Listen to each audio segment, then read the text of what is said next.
evening, everyone. How's everybody doing tonight? I'm your host, Abe Cias, here on Spiritual Encrypted Encounters, late night hour live.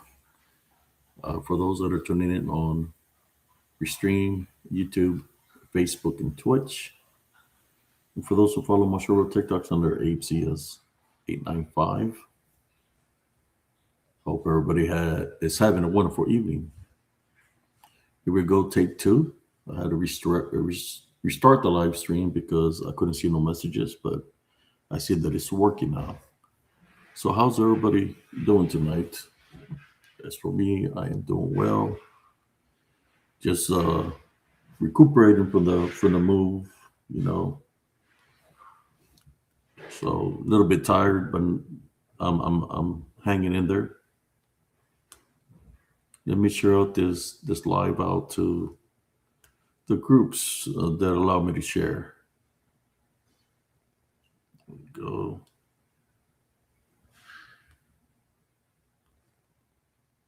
I know it's been a while, folks. I haven't gone nowhere. I just been busy with the move.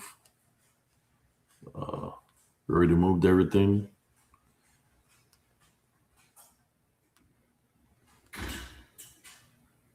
It was just a lot of things to move.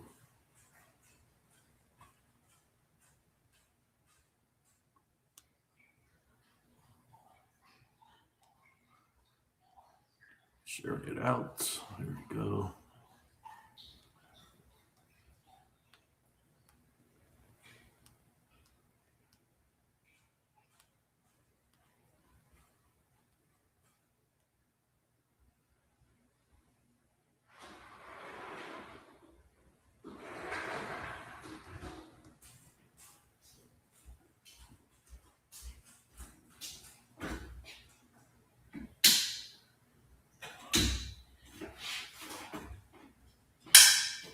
There we are. We're all shared out, brothers and sisters. How you doing, Scott Baker? Long time no see. Who do I got here tonight?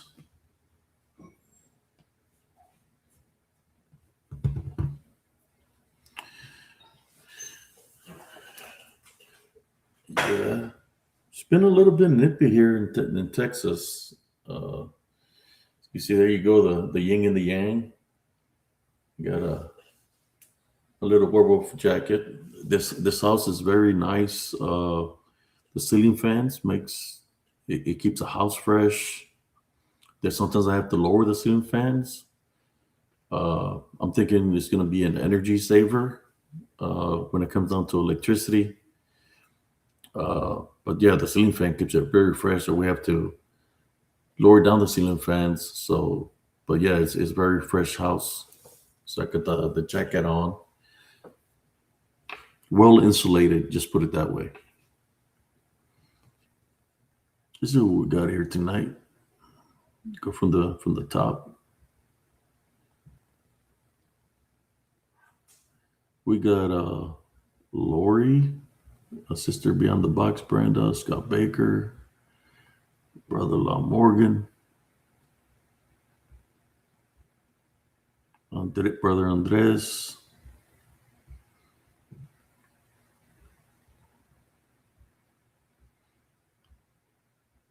Brother Scott say he's howling again. Are you doing it for a Scooby snack?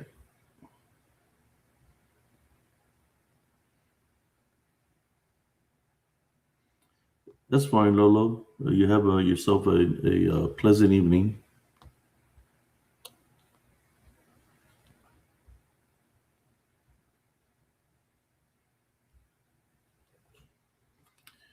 There we go.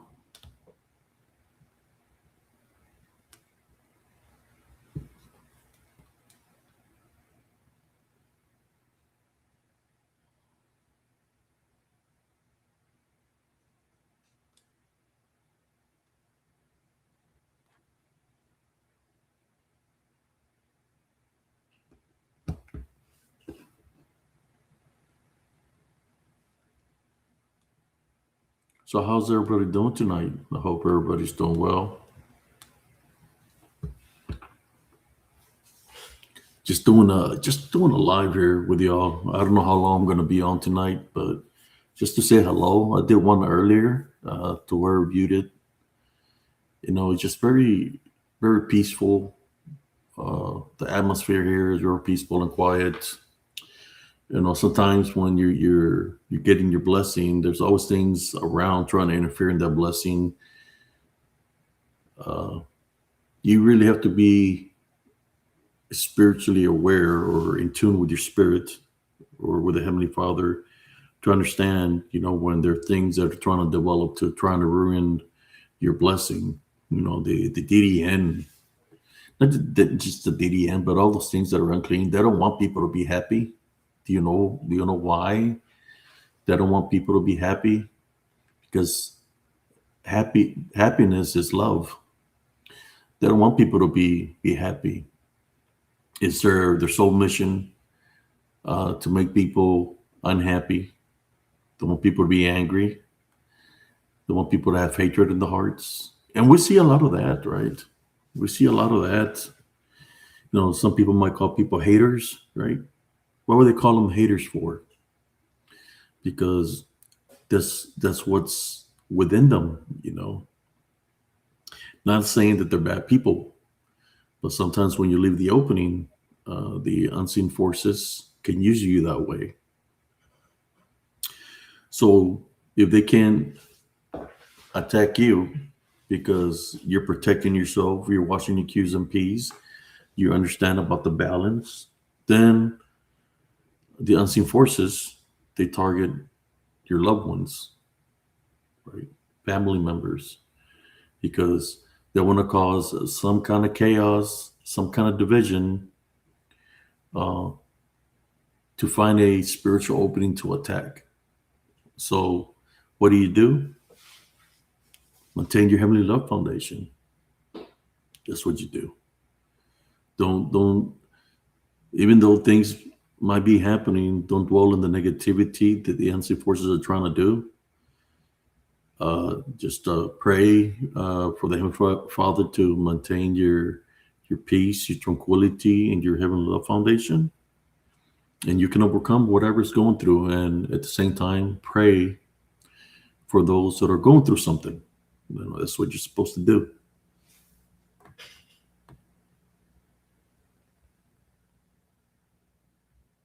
Oh yeah, yes they do, and the unseen forces, they use people also, right? They use people to come up against you. Doesn't matter if it's a policeman, a fireman, a nurse, or a doctor. They use people that have openings to come up against you, and you really have to pay attention spiritually, right? If you can now focus on the people's occupation, focus in the spirit, focus through your heavenly love foundation. As you focus in the spirit, you're able to tell if the person has a negative attachment on them.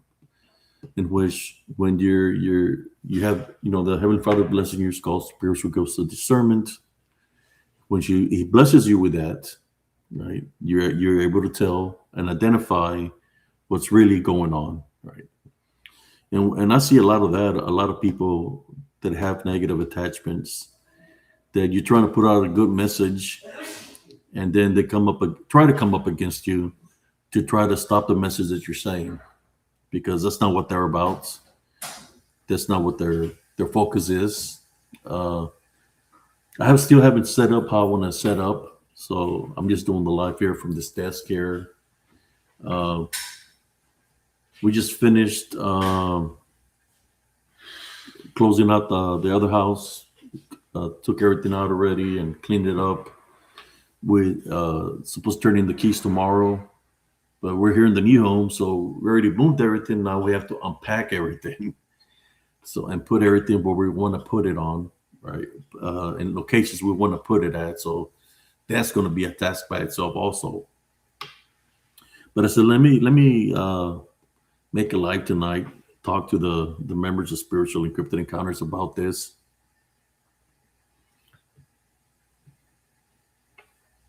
But I see a lot of this, I see a lot of this. I'm thinking it's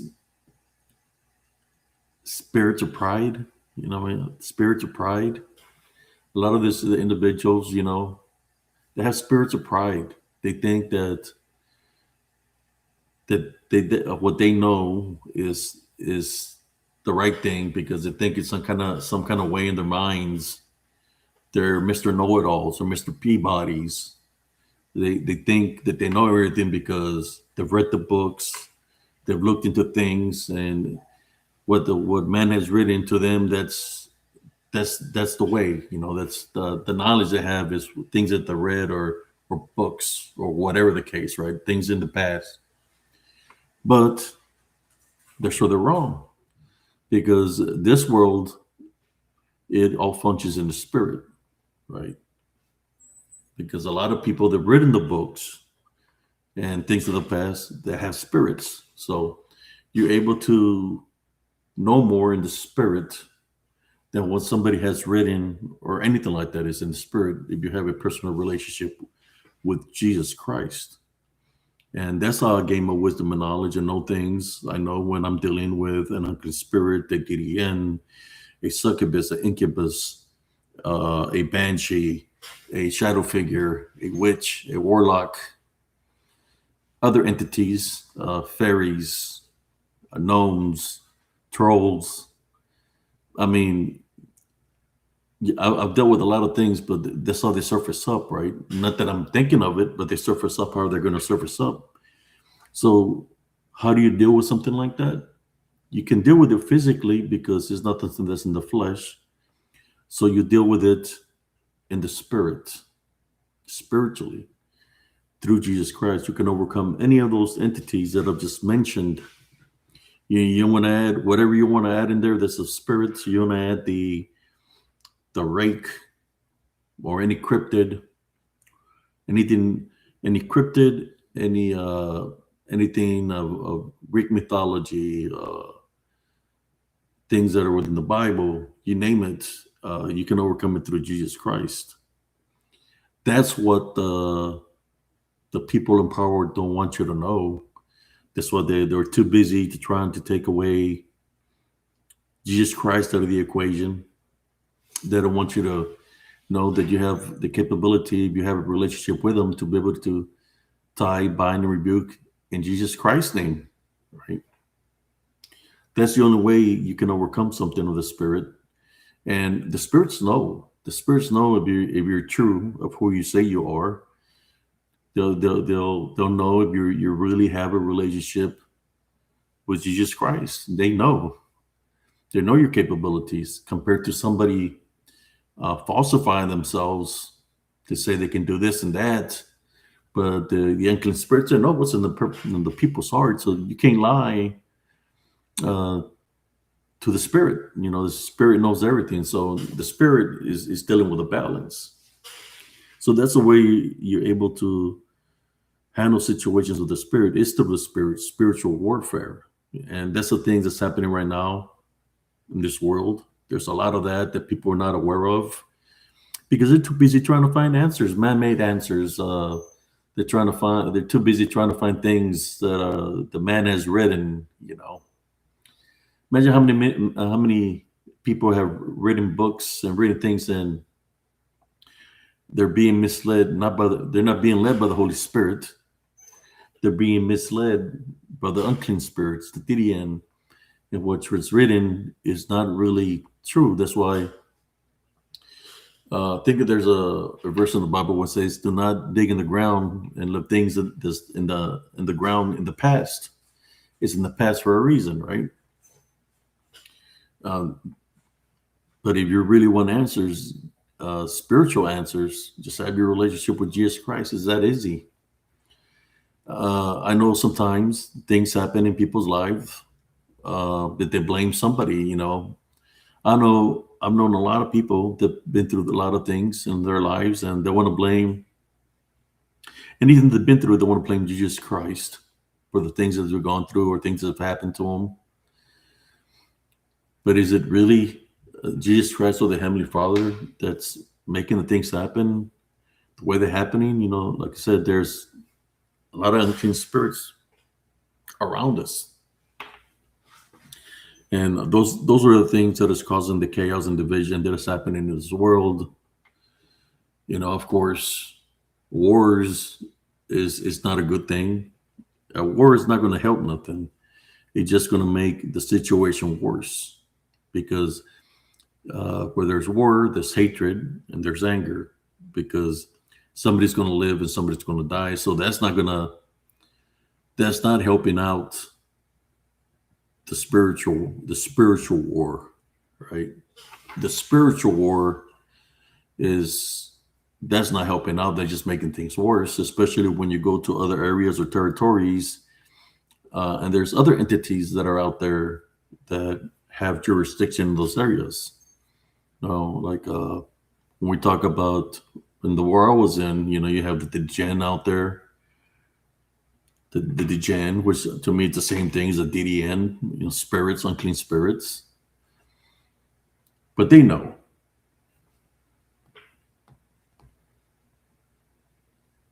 The unclean spirits know what's in your heart. Let me see if I can try to catch up to the comments here. I think I might be way behind. I'm not sure. Okay, here we go.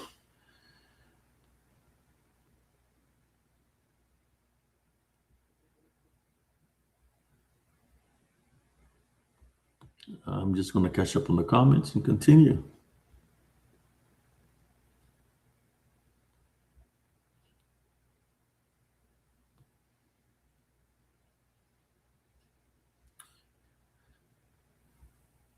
Yeah, there's people that want you to believe in what they're saying, even though they know that the stories that they're saying is not truly 100% true, especially if they were in the influence of drugs or mushrooms or whatever they were doing.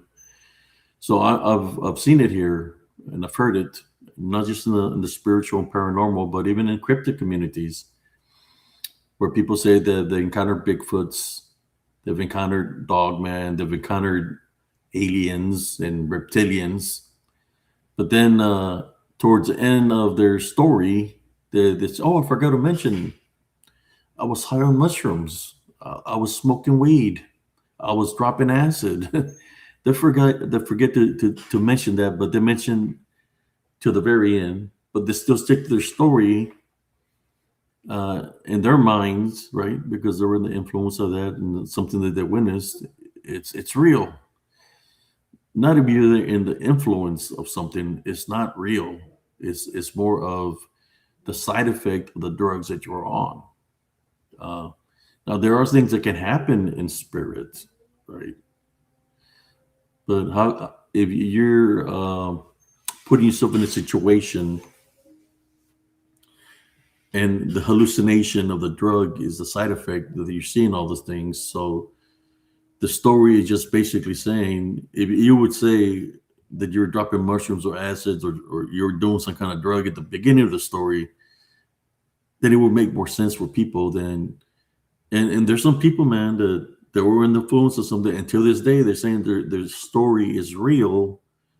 Yeah, it's real if you're in the influence of the drugs, but it's not real that it happened for real because you're in the influence, hallucinating of the drug, right? And we hear it all the time. You hear a story and they make it beef it up so good, and until this day, some of these individuals, I'm not mentioning no names, but yeah, they still stick to their story, like the story is true, even though they know that they were high on something. It's crazy.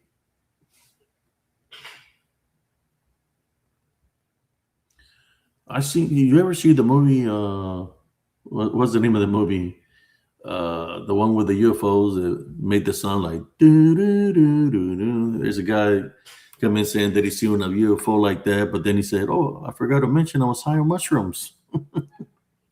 Close encounters, close encounters of the mushrooms. They forget to mention the important part that they were high on something. But those people they put something in their system.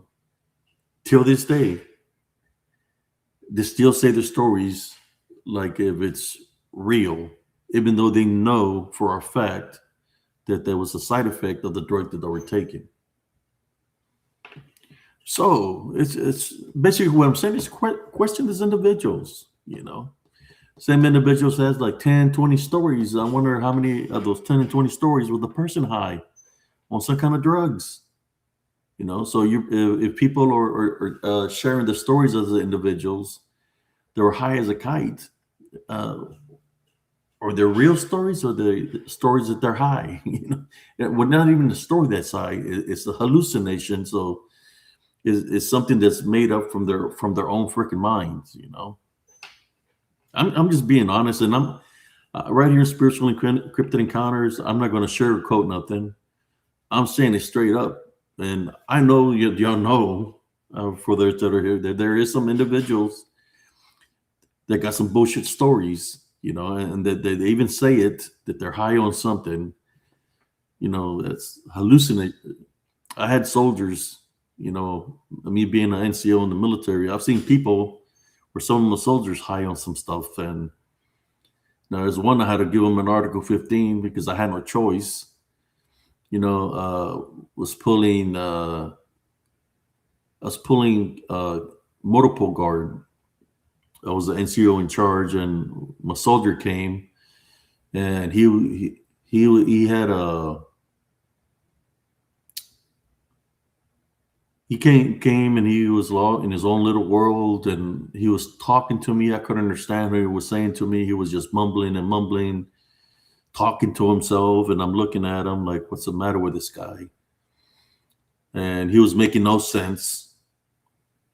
So I told him go back to the billets, you know. And when I finished the Motorpole Guard, I went to go check up on the guy.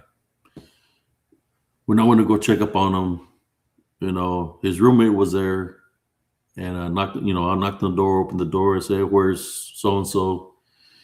And he said he's been in the restroom for a while. So I was banging on the door. He wouldn't open the door.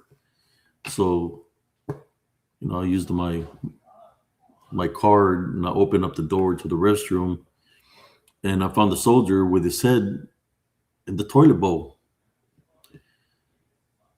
And I pulled him out of there. I thought he had drowned, but he was still alive. I felt the pulse and stuff like that.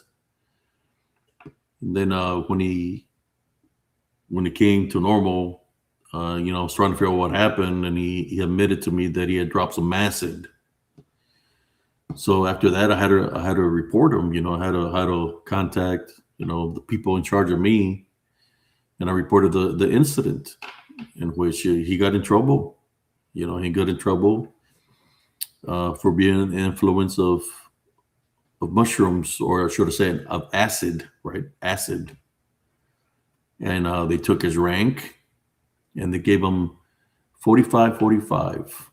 45 means 45 days without no pay and 45 days of extra duty. He gave me no choice but to do that, you know. He was high on acid, Andres. High on acid.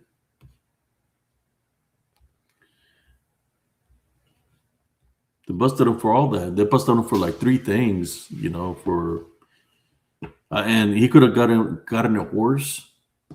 You know, I told him what happened, you know, because that's one of the soldiers that was under me.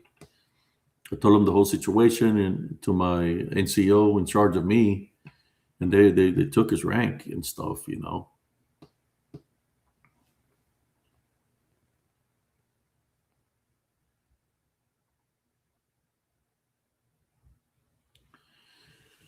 I've seen soldiers. There were some that were high on that.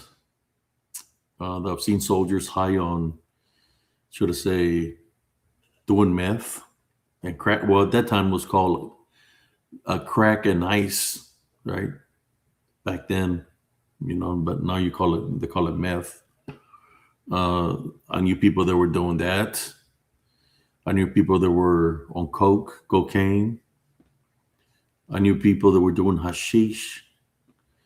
Uh, I could tell the side effects of all this. I knew people that were stoners.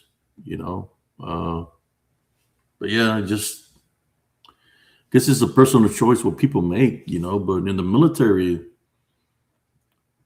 I don't want people to be in the influence of something that's going to stop them from doing their job and being, especially in combat, right? As a soldier in the front lines, you want somebody that's going to be, they're going to be ready to go. They're not going to be in the influence of nothing, and they're going to be ready to accomplish a mission, right?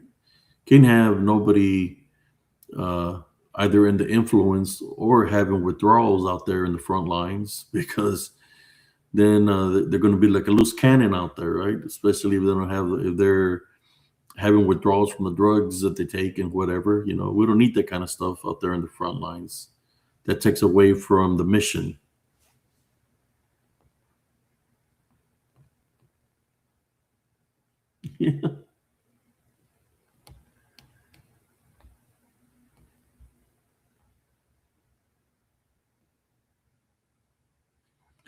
And of course, you hear people making excuses for their habits or their habits, which the habits when they have a habit, then they have lies.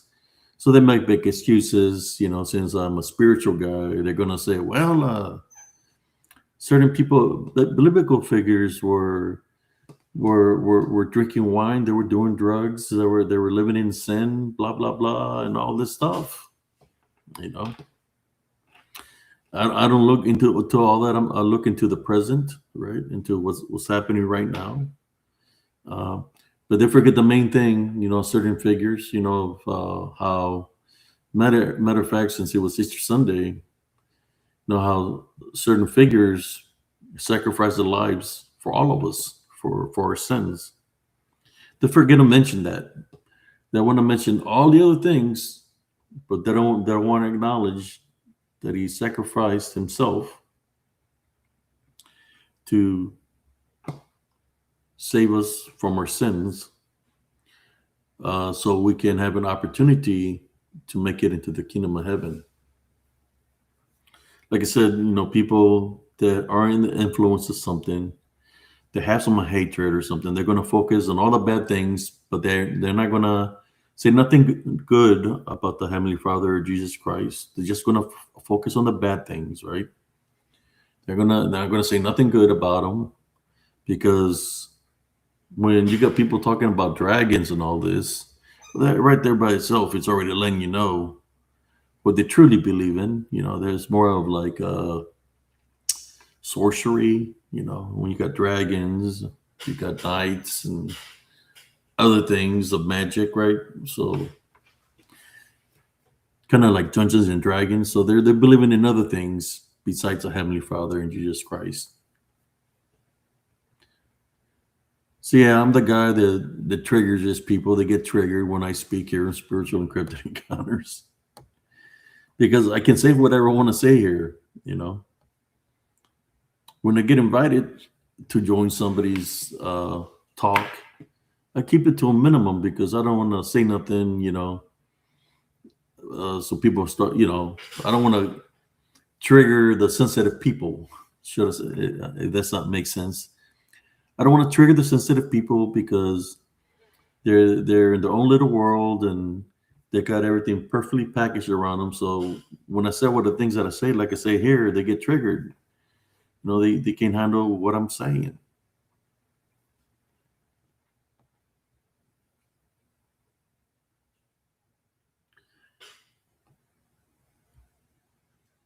Thank you, Scott Baker, for your service, brother.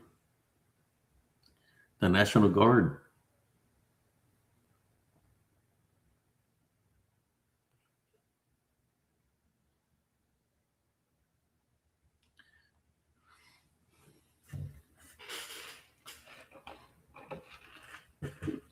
We got cousin Jesse here. We got Primo Gilbert.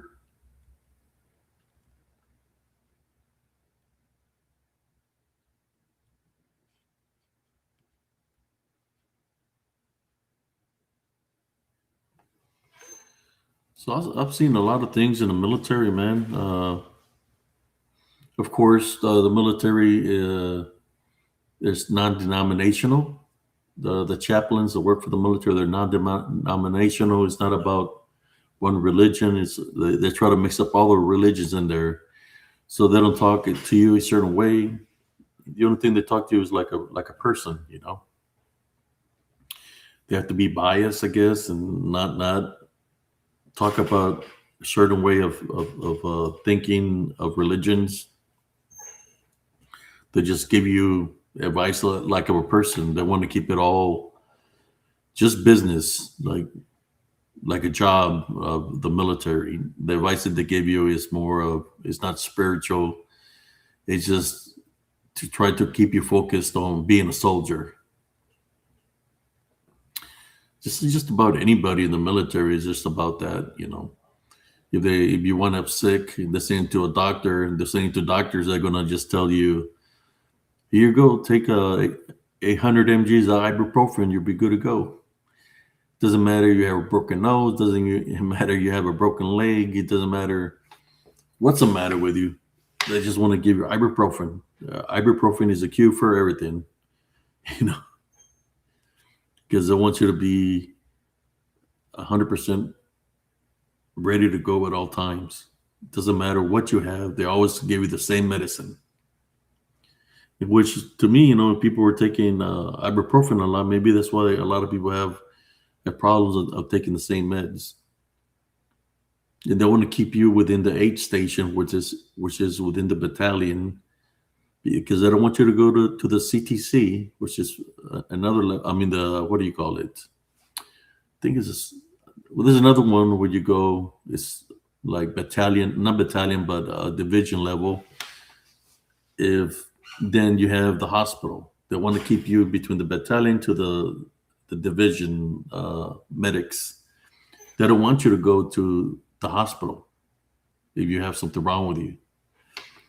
So sometimes you have to do what you have to do for yourself and try to make it to the hospital yourself. But the people in the chain of command don't want you to do that, because when you go to the hospitals, they'll really give you tell you the truth of what's really a matter with you. They're not going to bullshit you like they're going to bullshit you at the aid station. I think it was called TMC. I can't remember. It's been a while.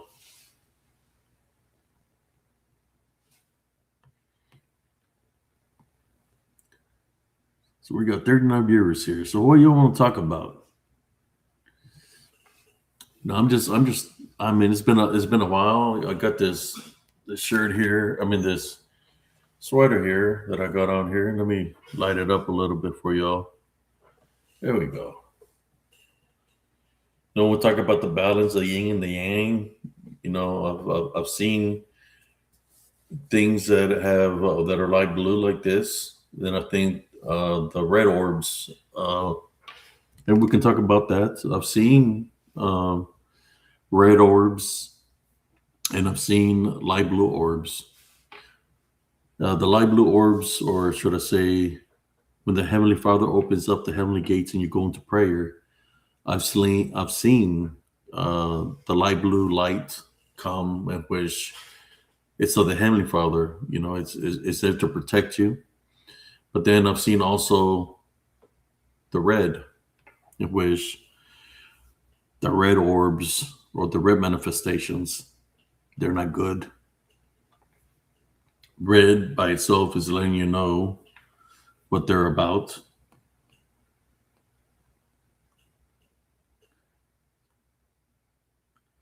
Red is not good. If you see something red coming towards you in the form of a orb or energy, I would say stay away from it or go into prayer. Type and rebuke it in Jesus Christ's name, so it won't come your way. Because if it's coming your way, it's coming to try to drain your energy or attack you. Which I've seen things of that nature that are color red.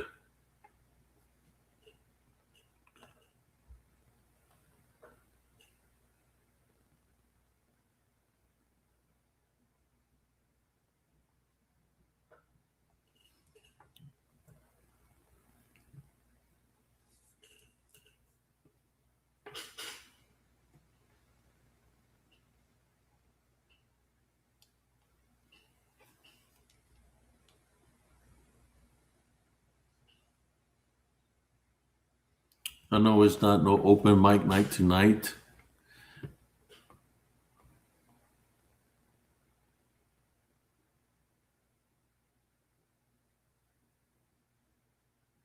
The curandera. Yeah, I can talk about a lot of things here. I just trying to catch up with y'all, man. It's been like almost going for a month. I think I did a couple of videos, but like I was hanging in there, you know. Especially when I had injured my leg, I was in a lot of pain, but I'm doing a lot better. Thing is, we moved everything now. We got to set up everything. You know, my shelves are still empty. I need to find out where I want to put my minerals at and stuff like that. Uh, but I'm just glad that we moved here. Whole different atmosphere here, brother and sisters, than where I was living at.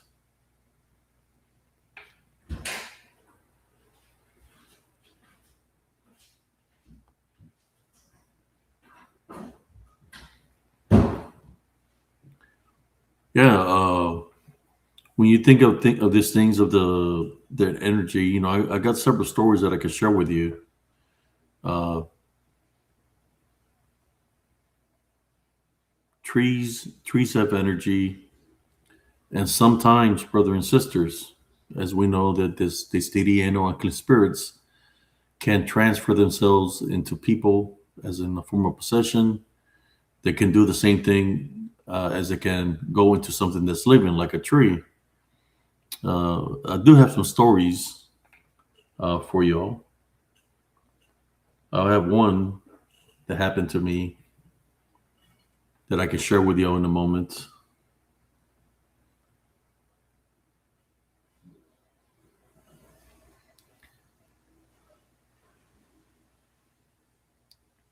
And the story happened in Elms Grove, where my little Chihuahua was barking, and it's for about man a couple of months. You know, I was always finding the little screen window to the restroom torn. Like every night, something will come up and tear the screen off the frame, and I'm trying to figure out if my cat is getting out of the house, you know, so that, or something's trying to come into the house. But every time I would go into the restroom, the the cats will be inside the restroom. So it felt like to me that something was trying to come into the house. So one night, my little Chihuahua dog Brownie was barking, and his senses were pretty keen. That when he was barking, that's letting me know somebody's outside. So when I went outside, it had to be late at night. I'm thinking around 12:30 or 1 in the morning when this happened.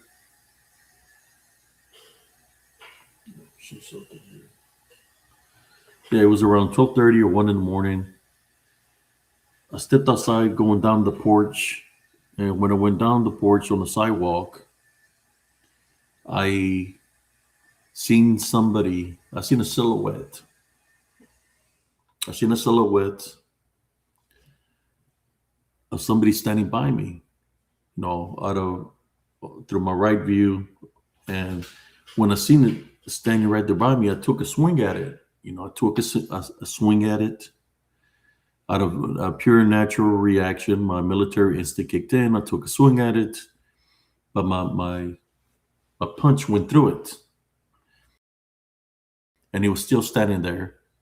As I pulled back to pull up my guards, the it was like a red mass. It was not an orb, and it wasn't energy. It was just red mass.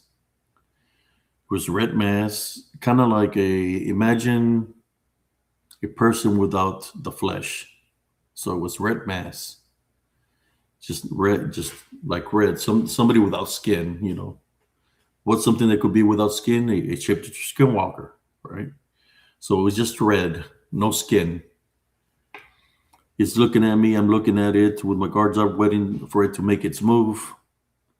And it lunges at me. And it comes at me and it starts going through my abdominal area. The spirit, right, with the red mass. It's going literally through my abdominal area. So as it's going through my body, I type boundary rebuke in Jesus Christ's name. When I said that, it exploded, and I could see like red part, red mass, like red particles flying everywhere when I rebuked it in Jesus Christ's name. I went inside the house, and I was feeling like it attacked me. Like some of my energy had gotten drained. When I went to the room, I sat down on the bed.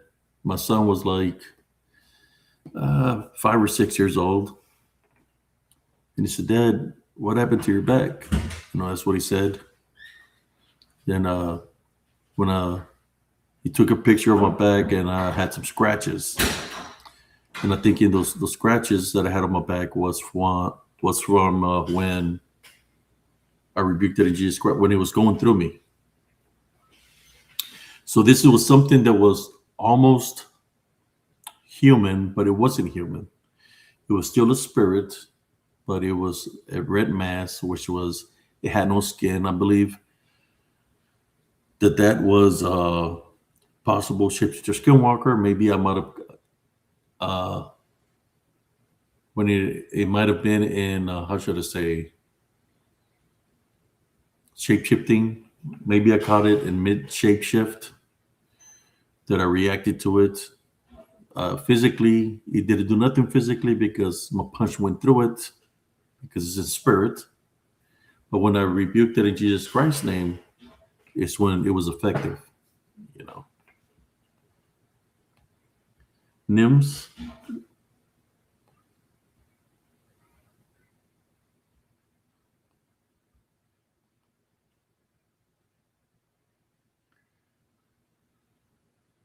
So what I'm going to do right now is,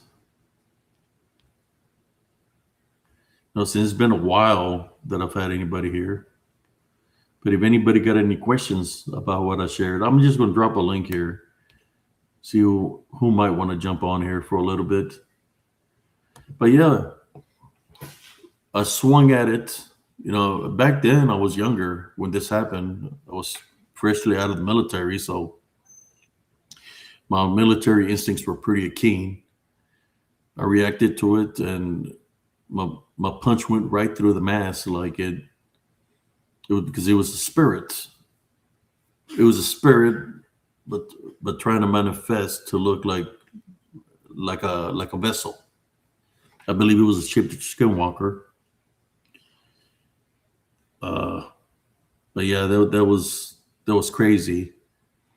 I think that was the only time I've ever run into something like that kind of force or that kind of spirit, that I took a punch of it, and it didn't do nothing. It just, my punch went through it. It's like didn't do nothing to it physically, but when I rebuked it in Jesus Christ's name, it's when it was effective. This is why I say to y'all that when I hear people saying that they shot one of these things, Bigfoot, a Bigfoot, a werewolf, or dogman, whatever you want to call them, and any cryptid that said they killed it, I call bullshit on that. And you're hearing to hear of spiritual encrypted encounters.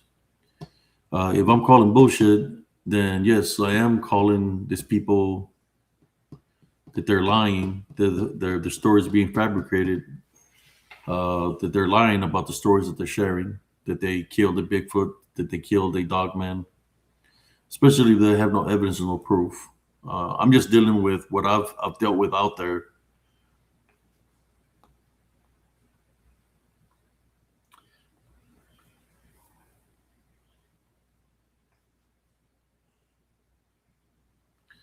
Hashish is something that is it's a drug, primo, and it stinks real bad. Stinks real bad. Uh, I knew some people in the valley used to smoke that, the hashish, and then in Germany they had a lot of hashish over there because they really don't have no weed. I think there was only certain locations where people were allowed. I think it was a water space that if you got on a boat, you can do any kind of drug on the water space. Yeah, where you can get on a certain area there in Germany that the drugs were legal just on that water space. Like if you got on a boat or on a cruise, you can do all the drugs that you want to do.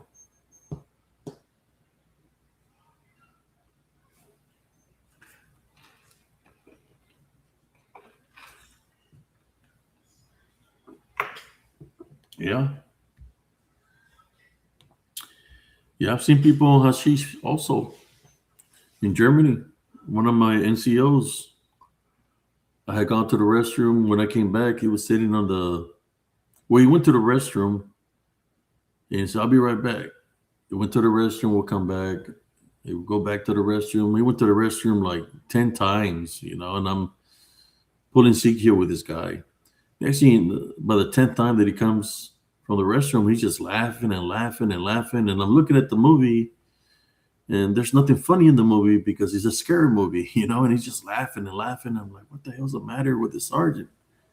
So when I go to the restroom that he's going to, man, it smells nasty in there, nasty. It's where he's smoking the hashish. So he was high on the hashish.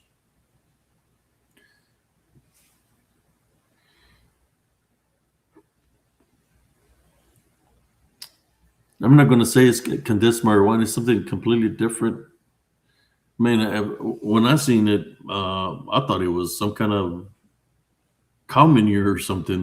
Because it's the way it looks, the brown color it's got. I thought it was like cow. These people were smoking cow manure, cow poop, hashish. Well, that's what it is. Hashish, hash.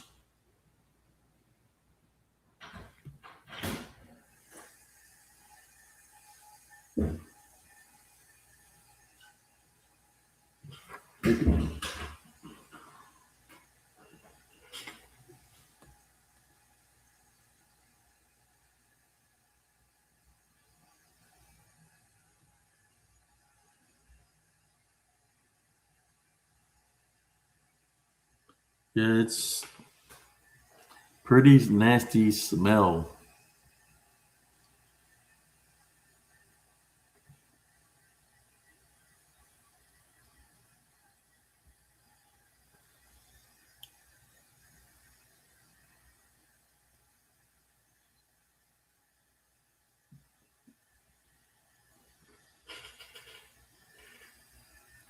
Hash resin.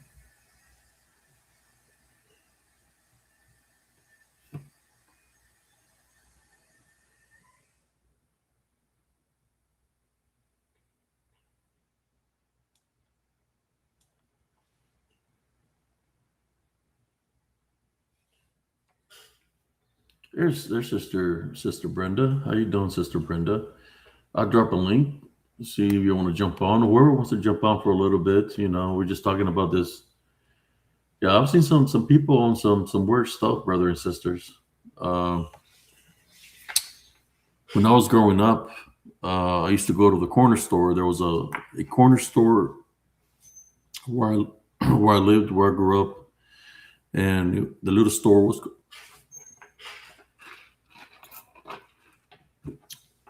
called Don Benjamin's. Don means like Don Juan, but Don Benjamin. There was we call it Benjamins, which was Benjamins. That's the name of the store, and I would see people shooting up there. In Spanish, it's called the chiva. They'd be like shooting up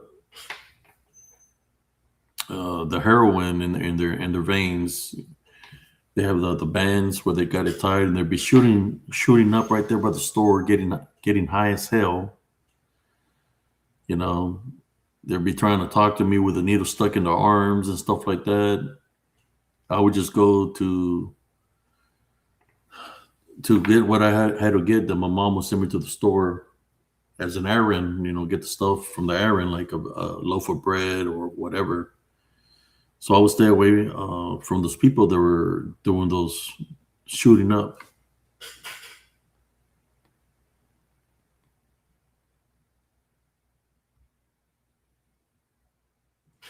The only hash I've ever tried was hash browns with when I eat breakfast. uh, how you doing, Sister Brenda? Hello. How are you? Alrighty, alrighty. That's Just good. here. We haven't really. We just moved and finished cleaning up the other house. Yeah. We just have to unpack and put the house how I want to put it. I still got all my minerals packed. I don't know how many I'm going to take out or whatever. How I'm going to set up the location where I want to do my lives. This is a pretty good corner. Then the other corner over there is pretty good too. I just taking my time. Still healing from a leg that I injured. I went to Yeah. two VA appointments earlier, but yeah, here I am, just making my appearance here on Spiritual Encrypted Encounters. And shout out to everybody that has their own podcast. Shout out to Beyond the Box. Shout out to Paranormal Roundtable and the Paratroopers. Shout out to people that are trying to make a difference here in the spiritual or cryptid or whatever community you're involved in. Shout out to y'all. Whoever's trying to make a difference Yeah. in a positive way. I usually expect around the holidays that, shows are hit and miss. I know I've been off all weekend and today.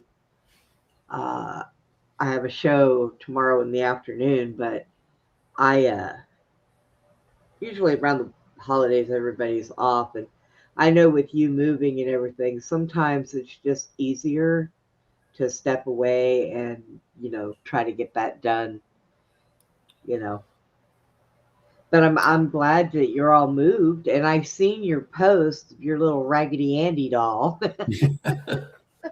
Yeah, He I'm jumped in. He made it was a himself. ball. Yeah, he made You himself know, noticed. He's like, you're not leaving without me. that dog was missing for 3 years. I literally flipped the little mineral room upside down, took everything out, and there was no little doll and no little box. Now on the day of the move, like the last on Saturday was when I found it. I'm like, whoa, where did this come from? Even the day before, I had taken all the minerals, there was nothing there, and then all of a sudden it's there. Yeah, It's like, yeah. how did you wind up in this box like this, right in the corner of the box? Yeah, I'm telling you. And then Raggedy Andy's looking at me like he's got a little smile on his face, like he was being mischievous. He's Oh probably been the one goodness. messing with me around in in that house. Yeah, he decided that he wasn't gonna let you leave without him, though. He had to get into the box. Well, he's in the garage, and in the garage I have Rocky. So if he decides to come out of the box, Rocky might have a might tear him up. Or could be like, look, a new toy. Ooh, it runs from me. Yeah, Raggedy Andy will be jumping around and stuff. The only bad thing is about in the that I have the attic, and it's got the little step ladder. Yeah, don't put him in the attic. Don't put him there. I They're think I have they're the video. I think I sent the video of them. Let me yeah. show you all the little video of Raggedy Andy, that little A sucker. AWOL Andy. Able Andy. That's what we're gonna call him. Uh, yeah, when I seen that, I started laughing. I was like, look at there. So it showed up. I have a sneaky suspicion when I leave, when I move and I empty that shed out back, I'm going to probably find things that I completely forgot I even had. And I don't even know why we have stuff in there. If it can be in the shed, then that means I obviously don't need it. Just throw it away. Ah! There's Andres right there. How you doing, Andres? Hey, Brenda, how's it going? I'm doing Hi. good.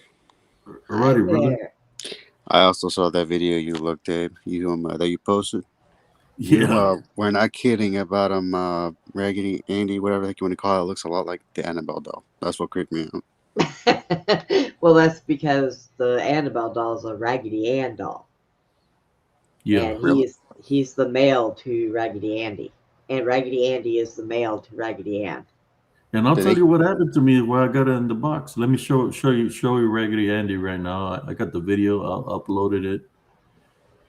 When I found it on the move, even if it allows me to jump to put it on there.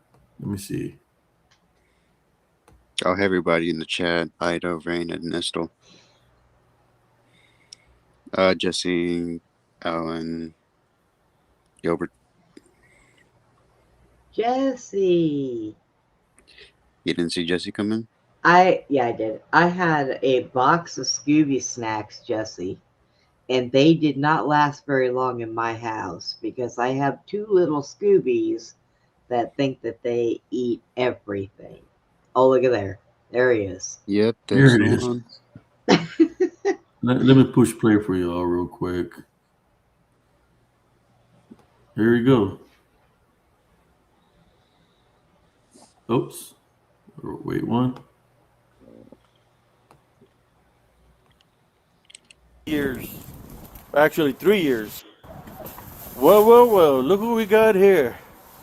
We got AWOL Raggedy Andy. Where the hell you been for the past 2 years? Actually, 3 years. We finally found you. You just magically appeared in a box. I searched the whole freaking closet and you were nowhere to be found. But here I find you after about 3 years inside the closet. Report, Raggedy Andy.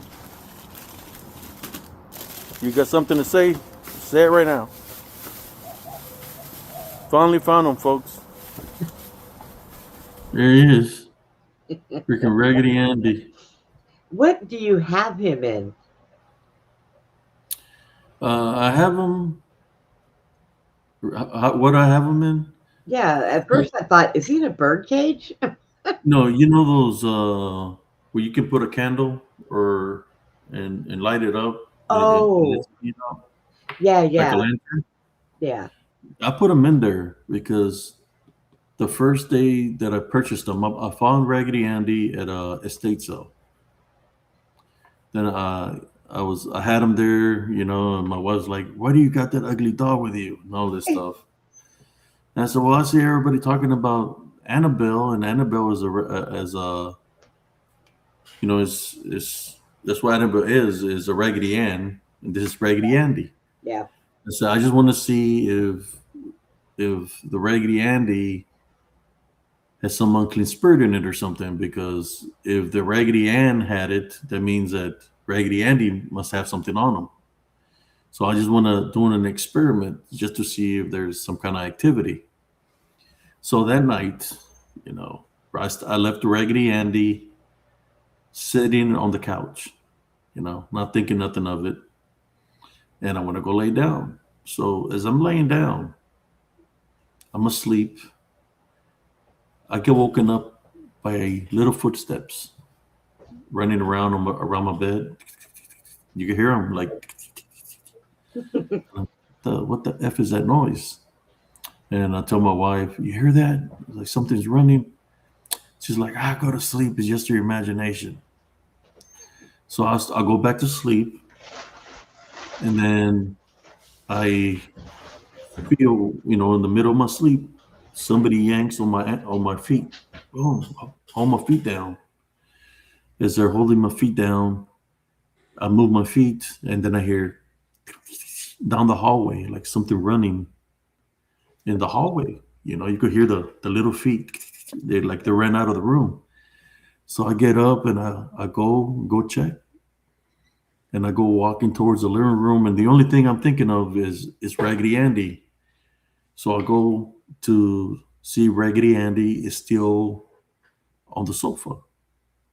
When I go to look at the sofa, Raggedy Andy is not on the sofa. I find Raggedy Andy leaning by my entertainment center. Like that's That's as some. far as it got. So that day when I said, screw this, you know, I had the little lantern thing outside of my door with a candle, threw out the candle. I put Raggedy Andy in there because that's telling me that it moved. It was running around my room, hold me from the legs. And you know, sometimes the unclean spirits will do that just to see if they can cause you to fear or believing that it's a doll. So then I put him in the little casing, and I put the necklace. I know you've seen the necklace. I put it around his neck, and I put crosses around the little thing, and I prayed to contain whatever spirit or unclean spirit that was in there for it not to be free or whatever. You know, tied by the rebuke in Jesus Christ's name. After I did that, I couldn't find him for about 3 years till I found him just recently.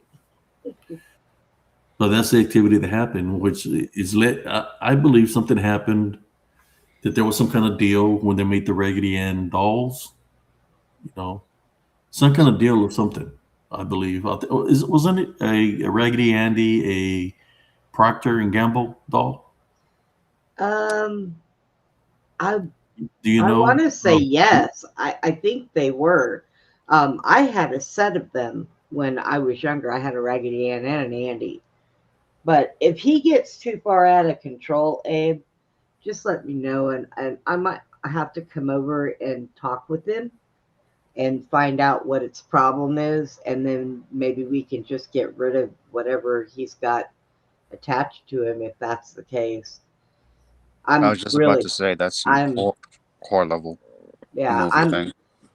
I'm really good at that. I had to do that with mine. I finally got her to leave, so um, I'm usually pretty good with stuff like that. But I had a set when I was younger. God, was it a Uh, Mattel? there was somebody that Johnny Gruel created it, but I don't know who. This is I maybe. know. No, let me see. I'm trying to look to see who.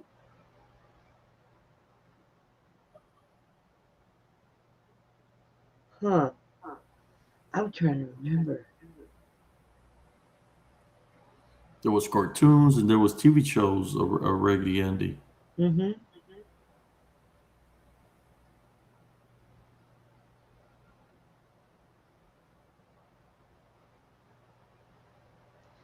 Yeah, Annabelle was an oversized Raggedy Andy. She's bigger than the It actual says sizes. Hasbro. Let me see. Oh, Knickerbocker in the 70s, Applause in the 90s, and then Hasbro later years.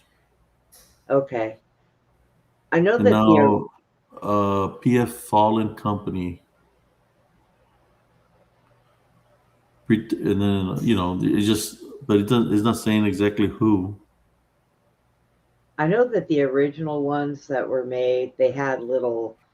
If you took his pants down, he's got a little red heart on the bottom of the back side of him. He should. Him and Raggedy Andy's, they all had the red hearts on them under their clothes. There were some money. There some that sell for 106, 110, 300 for the pair of Raggedy Ann and Andy. Yeah. Yeah, because you can't get hardly the original ones, you can't really get them anymore. You could get knockoffs, you know. I think I have another video. I don't think I've shared this video. It's dealing with dolls. Maybe I know you're into dolls, Sister Brenda. Let me see if I can find it. I had taken a video of this doll's. Let me see if I can find it. Yeah, I've had some really good conversation with some spooky dolls before. They don't like me very much because I'm not afraid of them.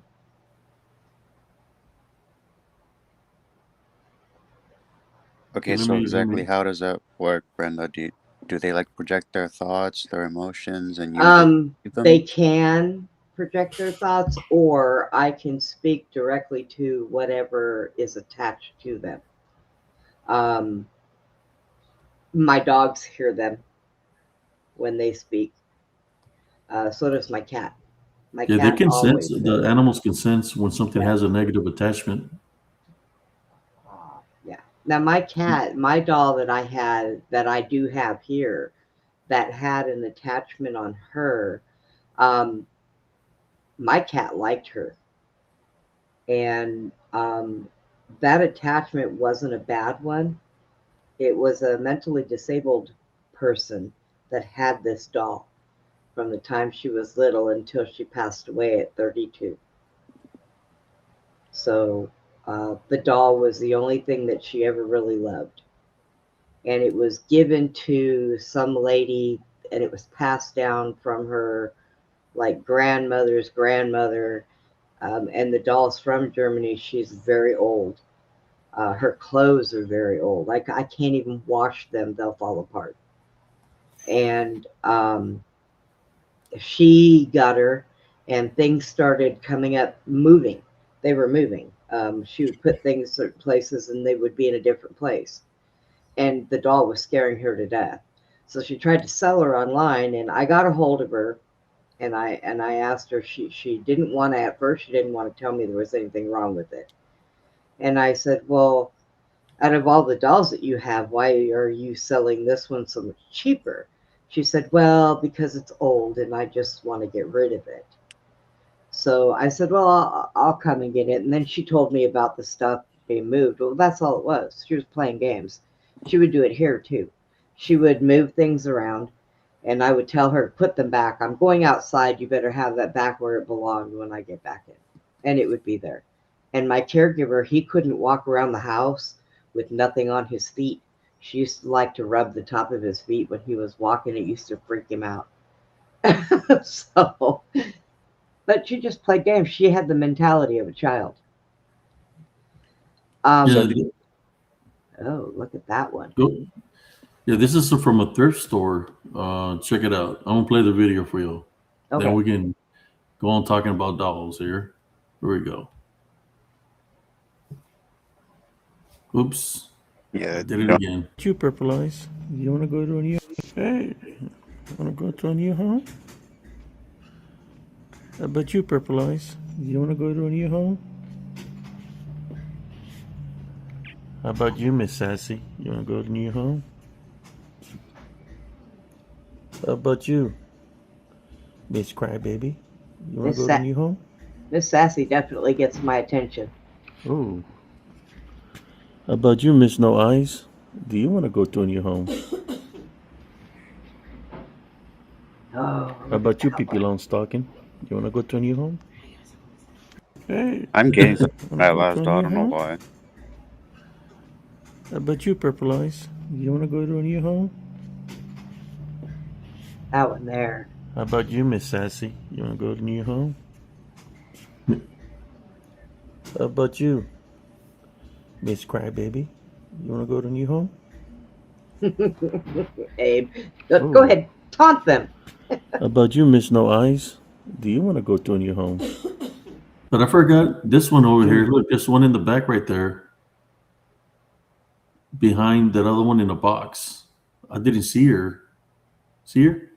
Oh, the one with What is the this? white, yellow handkerchief around the neck. Yeah, something? what is she called? Something doll.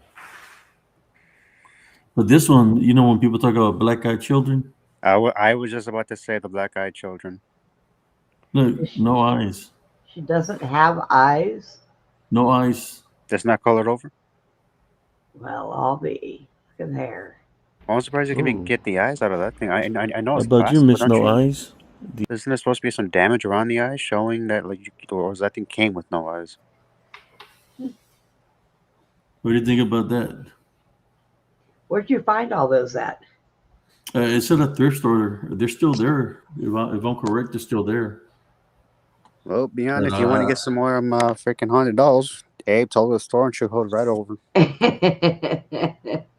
look, but this is the one I missed. The one here in the back. Yeah, There's a little doll in the back right there that I didn't get to see. and it's still in the box. Yeah. Do you want to go to a new home? And I like How about you, that one Pippi right there. Longstocking? You know, that one for some reason I gave off an impression that it wasn't good Yeah. to me. Like the purple one didn't, but that one does. Yeah. If they get like, I walk around, I look at them, and I have to get that feeling that attracts me to them, and then I'm like, huh, yeah, I need to check this out. And then I'll look. It's so funny because people look at me, but I'll look under their clothes because I want to make sure, you know, where they're from. You can see who made them, how old they are. You know, because the older that they are, then they probably definitely need a home because they probably need to be cleansed and they need to be set free. That's what I have gotten out of a lot of the dolls that I have ever been around.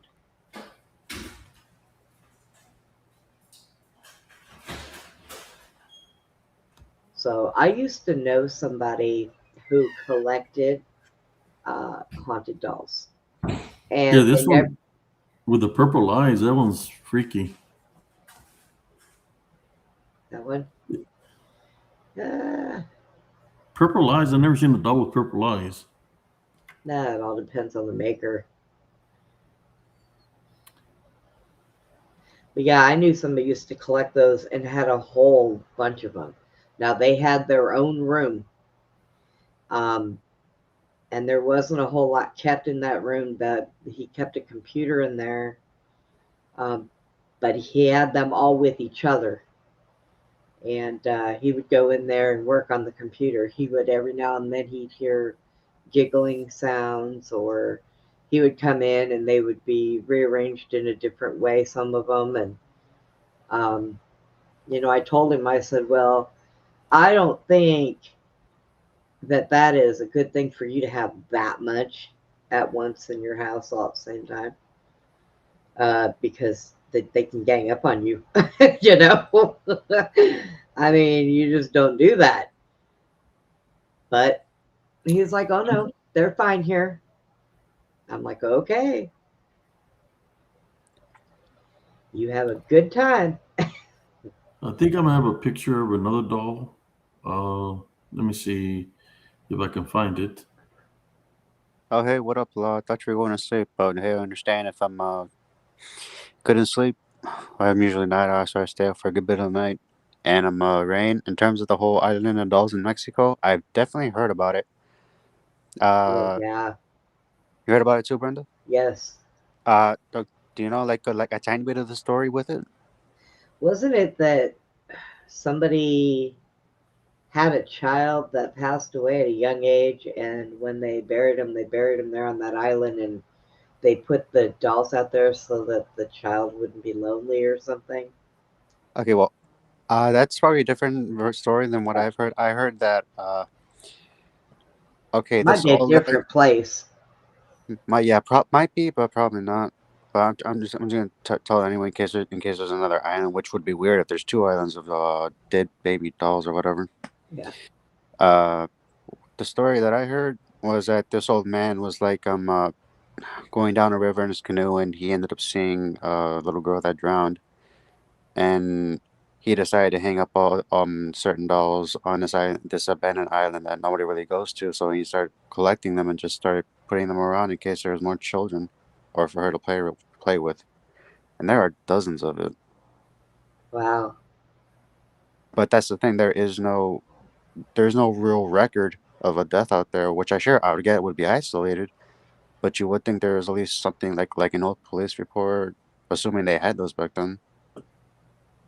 But there's none.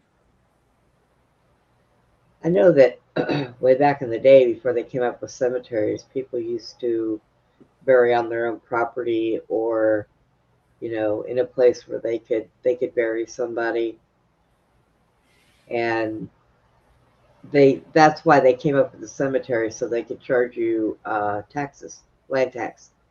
Because if you bury your family members on your property, then you are supposed to be tax exempt, and they can no longer charge you taxes for your property.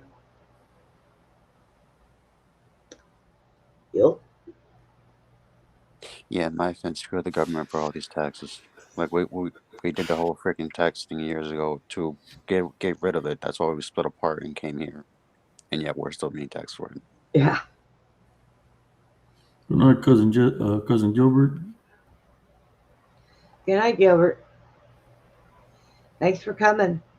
Sorry you didn't stay long. You never do. You gotta Meeting. get up at 6 in the morning.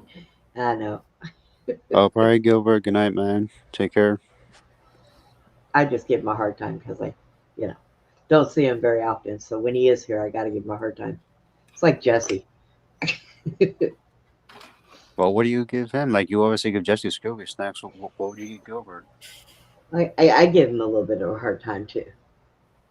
I meant like snacks. Oh, Gilbert gets no snacks. He's married. All right, that's fine. She can give him snacks. Yeah, I went to an estate sale. It was a 2-story home. Uh-huh. They had man, I say like 10 rooms or 12 rooms in that house. Wow. It was a big, but what's weird is that every room had dolls. Oh. I'm That's talking about okay. there was beds in each room. There was dolls on the bed, dolls on the ground, dolls on chairs, on rocking chairs. The house was full of dolls. Like they Yeah. were everywhere. I went and visited a friend one time out in Lampasas, and it's just him and his wife, and they have a 4-bedroom, 2-bath. And I had asked him, he wanted me to find something for him. I asked him if he had a computer. He goes, yeah, it's in the second room over. I walked in this room, and they had put shelves out of the walls all the way around the room, and there was dolls on all of those shelves. And I walked in there, and I kind of stood there for a minute, and I'm looking around, and I said, what have you got going on in here? He said, oh, my wife collects old dolls. I said, I know. I said, but do you ever hear weird noises coming from this room? He said, sometimes, but it's usually because the cat will get in there. For some reason, the cat likes that room. I said, does the cat like the room, or does the cat come in here to protect the room? And he said, what do you mean? I said, I think there's something wrong with a few of your dolls. He said, oh, shut up and don't tell me that. I will burn this house down and leave. I'm like, wow. Just So one. I looked up most famous dolls. I guess the number one famous doll is Barbie. How is the number one Pawnee doll a freaking Barbie, not like the regular Andy doll? They got Barbie, and then other famous dolls. They got, guess what? La Boo Boo, Oh, my God. Not Labubu. But wasn't Raggedy. Naboo? Oh, sorry. Keep going. La Boo Boo is a mischievous fanged vinyl character designed by Cassius Long, recently made by world famous. Raggedy Ann is a classic soft stuffed doll. She's La Boo Boo's next, then Raggedy Ann, Blythe, something about a big head, then American Girl dolls, and then Shirley Temple doll. What? Then it says, why is Barbie the most famous? Because Barbie she's has cheaper. sold over 250 careers, including astronaut, surgeon, and president, acting as an influencer for generations. I She know has that. constantly evolved to reflect modern trends, fashion, and social changes. Iconic look. The original 1959 Barbie with her signature ponytail and swimsuit set the standard for all fashion dolls. Collectively, vintage Barbie dolls, particularly from the 1960s, are highly sought after by collectors. Yep. Then it says Barbie turned 60. And 60 years old. Yeah. They could find a whole bunch of them heads stringed up on ceiling fans in a house I used to live in. I did not like Barbie when I was a kid. My mom used to try to get me Barbies, and I didn't play with dolls. I played with animals and trucks and bikes and skateboards and stuff like that. I didn't play with dolls when I was a kid. Well, here's another list on from May 2025. The Koopy dolls, The Koopies? Cupid dolls Oh, is number one. Raggedy Ann, number two. Barbie, number three. Number four are the Trolls. oh. Then the Please dolls. Number six is Cabbage Patch dolls. And then the American doll or something like that. Okay, what search engine are you using, Abe? I just Googled it, just looking through Google. That's weird. I'm getting a different result, and I'm looking like list of haunted dolls, and that's Barbie is not one of them. At least not for me. Oh, you're looking haunted dolls. He's just looking for Yeah, I'm just looking for the dolls. yeah, dolls Just- themselves. Yeah, Most popular. most popular. Yeah. Um, I mean, What it's did you like, find? Okay, tell us a list of haunted dolls there. all right. Well, in terms of like haunted dolls, I'm like the three most common ones, or just like top three. And Annabelle was always the Raggedy Andy doll. Robert the doll. yep. Apparently, he was a inspiration for Chucky. I didn't know that. And another doll, I have no idea how to even pronounce this thing, but it's spelled Okiku. I have no idea how to pronounce it, but Q. apparently it's a Japanese doll with growing hair. Oh, There are a few others, and Barbie is just no, it's not Barbie. It's like it is. and that Robert the doll is no joke. Yeah, I actually saw. There's like a A program. I found. documentary of them. Something Huh? about a sailor, right? Something dealing with a sailor doll or something Yeah. like that. That's Listen. Robbie the doll. He wears a sailor suit. Yeah, I was just about to say. Apparently, Robert does not like his picture being taken, Nope. and if you take his picture, and you go home, you experience a lot of not lucky stuff until you write. And apparently, the people who actually supervise and look after him, people get constant letters, and apparently they have to read it to him that they're Yeah. sorry, Yep. they should not have taken your picture, and they have to make sure they delete it. Well, now you can take his picture on But you need his occasion permission. if you ask him. Yes, you have to take, and you have to be very respectful. There was a thing. There was a couple that had gone in there, a guy and a woman, and he rode a motorcycle. See if I can And find the doll so I can show 'em. What was it called? Robert the doll. Robert the doll. Now you want to find it and we'll share it. Robert. They went in there, and the man doll. was making fun of the doll, and they told him to stop it. You need to have respect for him. And so he ended up leaving, and he left. Him and his girlfriend jumped on his motorcycle, and he didn't get 2 blocks away, and a truck came and hit him, and his girlfriend was fine. She lived, not a mark on her, but he didn't make it. And she wrote a letter to them for Robbie. You sure you Robert. wrote the nickname? Robert. Robert. But yeah. Glenn had a guy on his show one time who. Well, I'm sorry. You're gonna have to explain like who's Glenn, because I have no idea. Glenn is the guy that I do the Sports Cat Daily Gazette with. Oh. Yeah. He has another show, and he actually had the guy who owns him on there.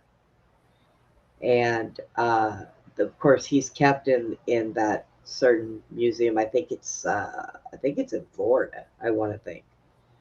And it's in a glass enclosement, and that's where it stays.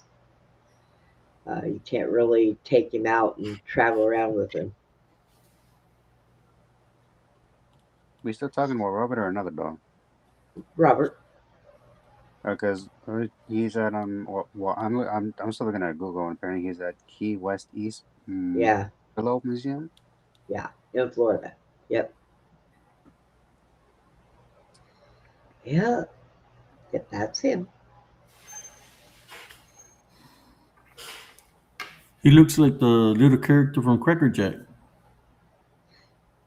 Yeah. Didn't the Cracker Jack character have a sailor's outfit Sailor. and Yes. a little dog? Yes.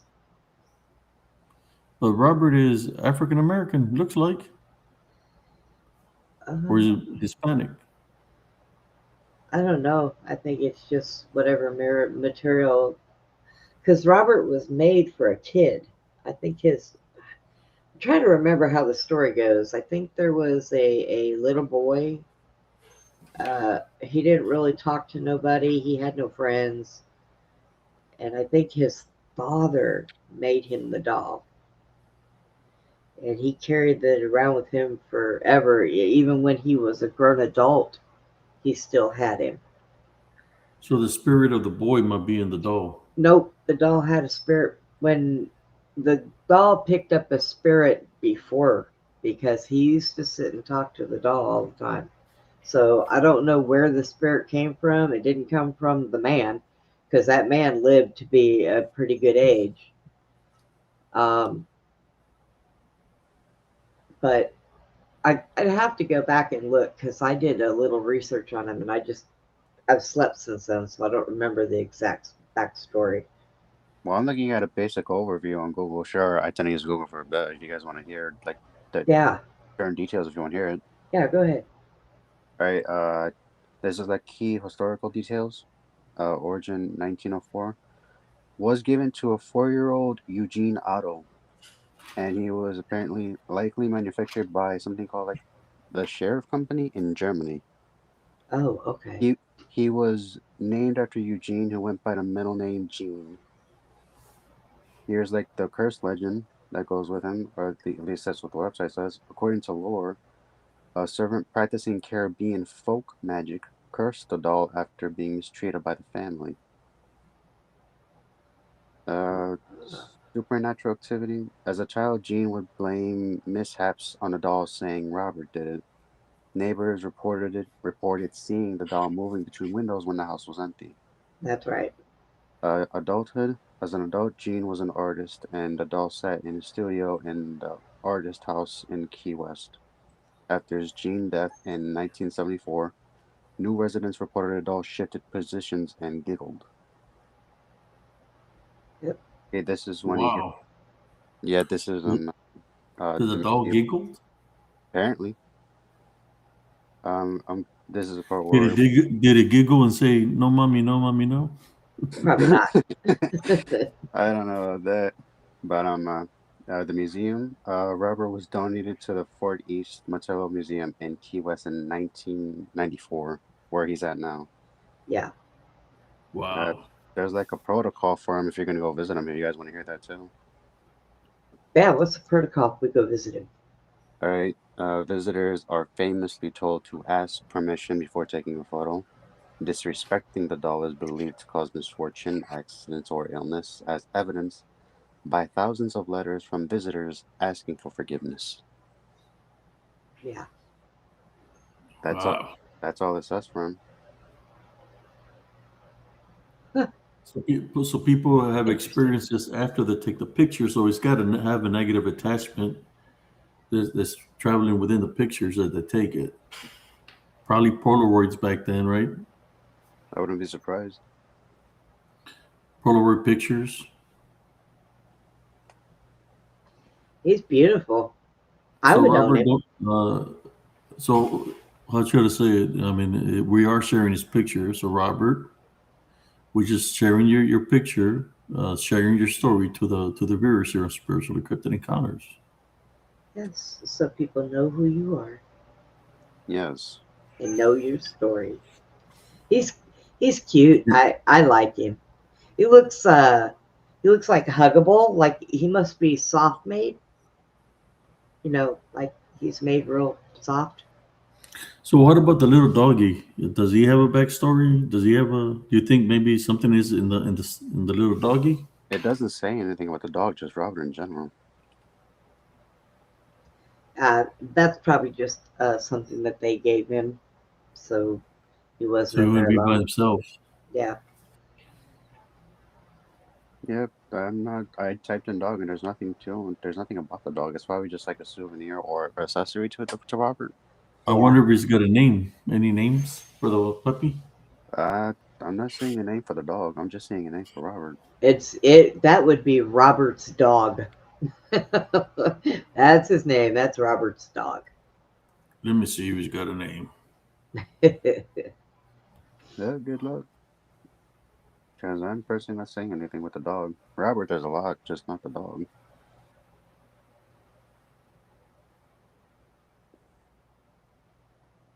Oh, but that would be terrifying, Oz. Man, I the would, little doggy likes to pose. Every time I see him here, he's got a different pose. A little doggy. he does. Yeah, he does. He's He looks. Robert is looking the same, but the dog is in different positions. Mhm. Every time I see him on here, Hmm. looking at different directions. How is that Yeah. possible? Well, I'm not sure if the handlers of Robert move the dog around, but I'm not sure they want to, given all the stuff they've seen. So either that's the whatever heck is on, or the attachment's moving it. Because Robert looks the same, but the dog is in different positions, Hmm. like Well, on different maybe, sides. yeah, maybe the handlers of him, maybe they move the dog. I don't know. Maybe they ask him, or maybe Robert knocks it over and they have to come in and pick it up, and they don't put it in the same spot. Hard to say. You never know what goes on when the lights go out. What the hell? Yeah, Felicia. I'm not sure if there were any. I wasn't aware there were any fakes around the U.S., but it says that he is in Key West, In Key Florida. West, yeah. Also, hello, Felicia. It's good to see you again at the chat. Yeah, I'm not sure Robert would be very thrilled if people were selling fakes of him. Yeah, no. That would not be a good idea.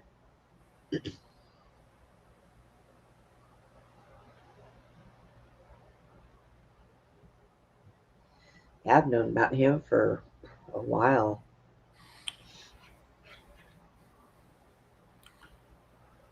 The saying that the people refer to the little dog is either a lion or a dog. It looks like a little dog. Don't look much like a lion. I was about to say, what if it was like a toy lion, you would see like the mane around it because that's like the trademark of a lion. That that puppet or dog. I would say Right. more it would look like between a dog or a sheep because of the ears, but not a lion. Nah, nah. I'm sorry, I do not understand how that would be a sheep. Like it's dark color. I know Well, that sheep usually come in just usually pure white unless it's like a different breed or I'm somewhere else in the world. come on, Andres. I'm half blind. It looks white So to me. listen to this. It says a lot of people think Robert's stuffed animal is a dog, but he is a lion. Most people call Leo. You know, Leo the lion. Huh? I What? would. You know, there was a cartoon that's called Leo the lion. That's what they're saying that the stuffed animal might be Leo the lion. Let's see the images. Huh? Leo the lion used to be a cartoon, but Leo the lion was white. I'm not really sure, given that Robert was made in Germany, unless like the dog is like the dog that goes with him was either shipped with him or it was recently given to him, or no, not recently given to him at some point when he was given over to Eugene. So Possibly. Yes, Felicia, he is in Key West. yeah, he is. Robert the doll was named after his owner, Robert Eugene Otto, went by his maiden name, Gene.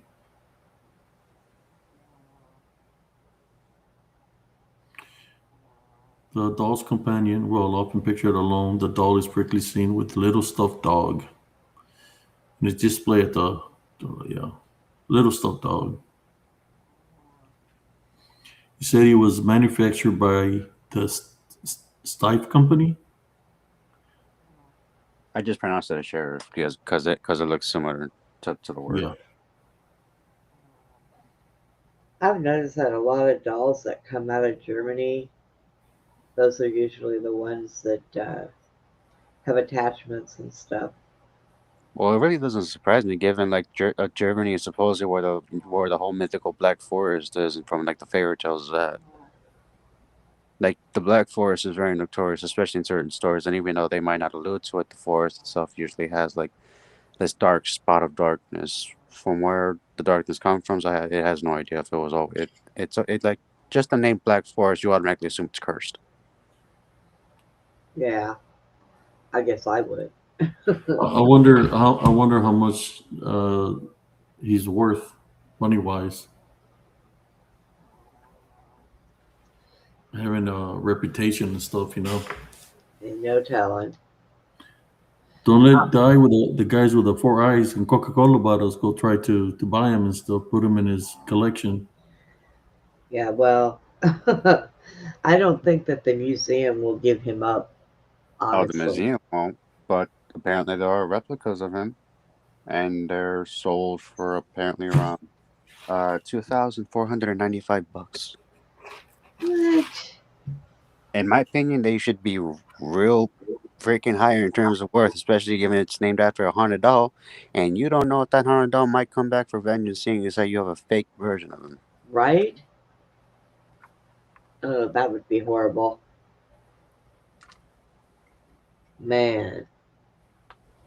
That's just apparently that's like high bar and low ball, or no, not low ball, middle ground currently. Like you don't know if that doll's gonna be pissed.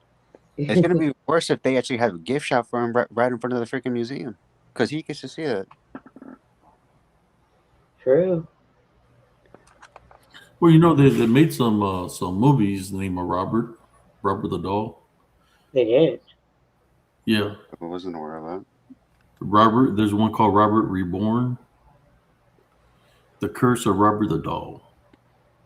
Oh yeah, And I'm just not saying. I'm looking. I just looked at it. yeah, Okay, they've made movies, but the it's Robert in that movie looks nothing like the original. yeah. Well, it's like the Annabelle doll in that movie looks nothing like the Raggedy Ann doll. Yeah, that's true. Wait, Rain, have you actually seen that in person? Because that'd be crazy if you have. Wait, a better question: have you actually been to see Robert in person? Because I haven't, and I'm not sure I actually want to go and go to these sites. At least not because okay, if I had any of these dolls, I would try to see if I can make a custom, one of those custom boxes. Obviously had to carve crosses, or one of the crosses, preferably the same Benedict, along with him standing with Christ and all the Latin words scribbled around them. And even then, I'll have a whole freaking walls around it subscribed with the same phrase to make sure to keep whatever the heck is in it contained. And if any chance possible, I would see if I could get rid of the entity itself. I'm not sure why they want to keep him in a space. Sure, he generates money, but how much money is worth keeping them around if they cause misfortune? But that's just Well, my. with as old as Robert is, and nobody really knows what they're dealing with him. It would probably be kind of hard to get rid of whatever is on him, I would think. Because, I mean, why didn't anybody ever do that with Annabelle? Well, you have to remember these dolls are in the possession of somebody else, and the only way you're really allowed to get rid of whatever entity is if the person gives up the custody of the item in question. This is And you true. also have to remember what Ape says all the time. We give these entities power, so the entity itself may be not strong as we think, but we just add more power to it in general. Yeah, somebody. Yeah, I think he died of something. He had health issues.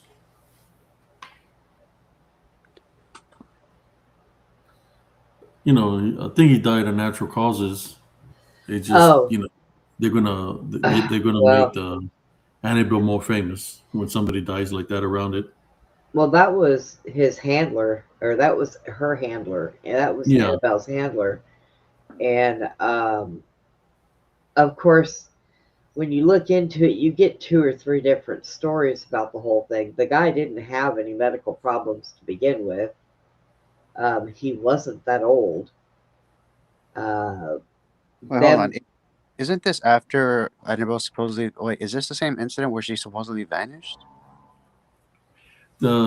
she had vanished before. They said supposedly vanished for about 2 weeks, and then they supposedly found her. You know, well, look at little Robert. He vanished for about 3 years, and he finally showed up. oh, you mean AWOL Andy? Yeah, well, Andy, he disappeared for 3 years and finally showed up. I mean, Annabelle is his sister, Oh, so I I just wonder looked he up. Oh, wonder he went on a mission. okay. Yeah, Aaron. I just looked it up. Dan Rivera, a Yes, 54-year-old paranormal investigator with the New England Society for Psychic Research. yes. This is the official statement. Died of natural causes on July 13th, 2025 in Gettysburg, following a tour with the Annabelle doll. Yep. The Condor confirmed his death was caused by cardiac issues and was not related to the doll, which was not in his room. No, she wasn't in his room. Some people said she was, and then I'll be other right people back. said she wasn't. But the Warren's relatives said that the one that was with them said that Annabelle was not in the room with him. She was kept uh, somewhere else with other people, but she they had been moving her around because he had made her a different case because the case that she was in kept in the Warrens Museum was really too big to move, so they had made another one for her that was like the very first one they had her in. I don't know, hell, maybe she didn't like it. So that is more or less what I was talking about. That was supposedly that was sent last year apparently, where she supposedly vanished, but I wasn't sure. But I did see like a news thing article about it, and I decided to read it. I'm not sure if I probably may or may not remember the whole death, but I do remember the part where she went missing, and the whole town's also experienced on not okay. I cannot talk right now.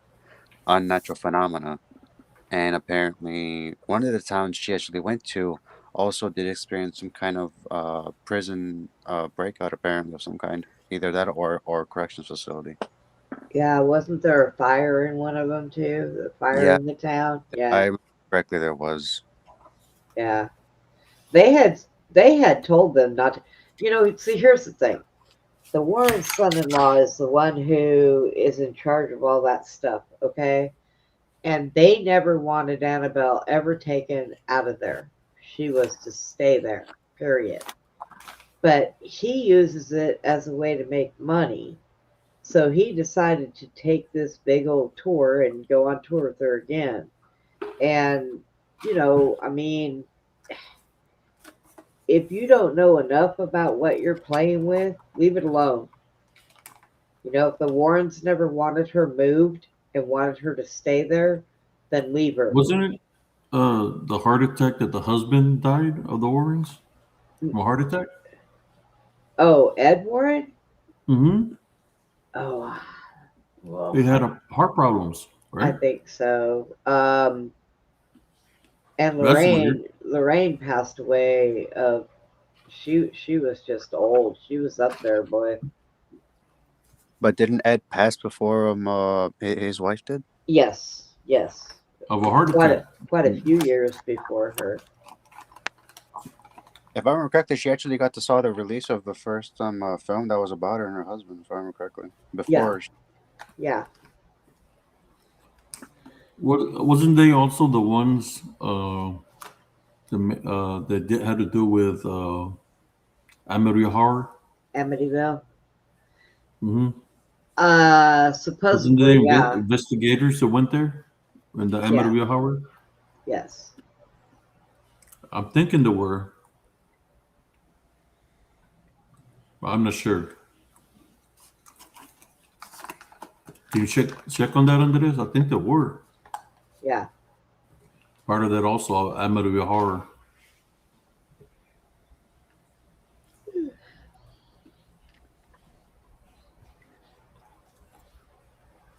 I don't know. People play with things they shouldn't be playing with. What's that saying? Play stupid game, win stupid prizes. Yeah. Yeah, they should have never taken her out of it.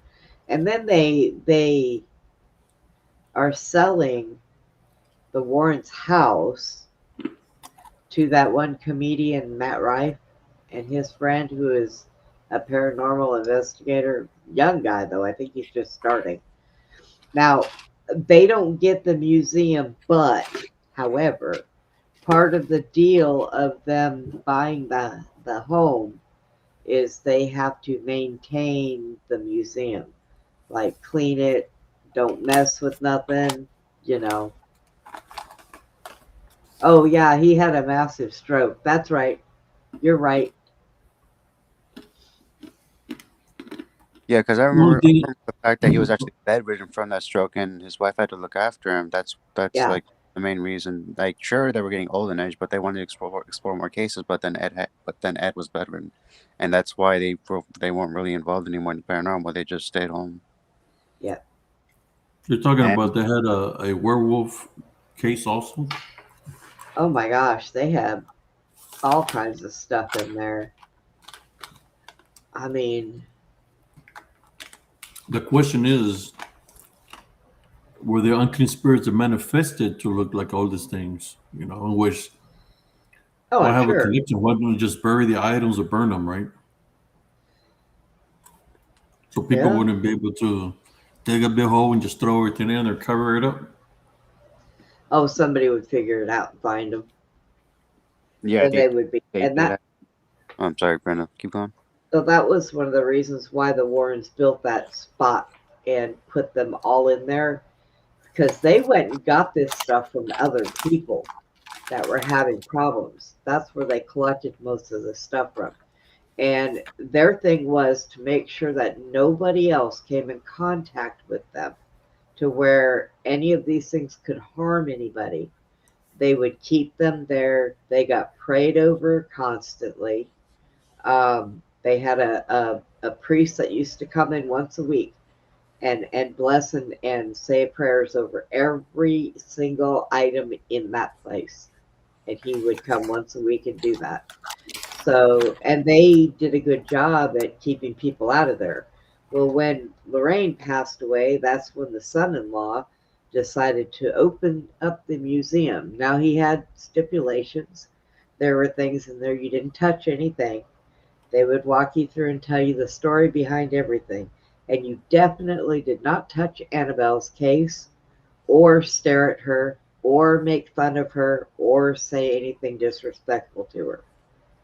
So, but they should have never opened that up for the public like that. You know, that stuff was put there and kept in there enclosed for a reason. What is that? Snack club. What is it? Tropical trail mix. Oh, ooh, that sounds good. I Maybe Yeah. bought it at the commissary or at the VA when I went to an appointment. I'm jealous. I can't eat trail mix anymore. I don't have the teeth to do it. Oh, That sucks. my my dentures cannot handle eating. I miss eating pistachios and almonds and all that stuff. I can't eat any of that. Can't you And just like make them into smaller pieces and then just, I don't know, chew them a little? swallow them. Yeah, because you Well, can do that. Like you can grind them into smaller pieces and then eat it, or do you just you I just can't? can, but you know what? Here's the problem. Like with pistachios, the funnest part of eating pistachios is popping them out of the shells, and halfway through the bag, you look at your fingers and they're all red. Brother Alan Garrigan says they were involved in with the Devil Made Me Do It case in the 70s. You know, Yeah, Is there a movie of that?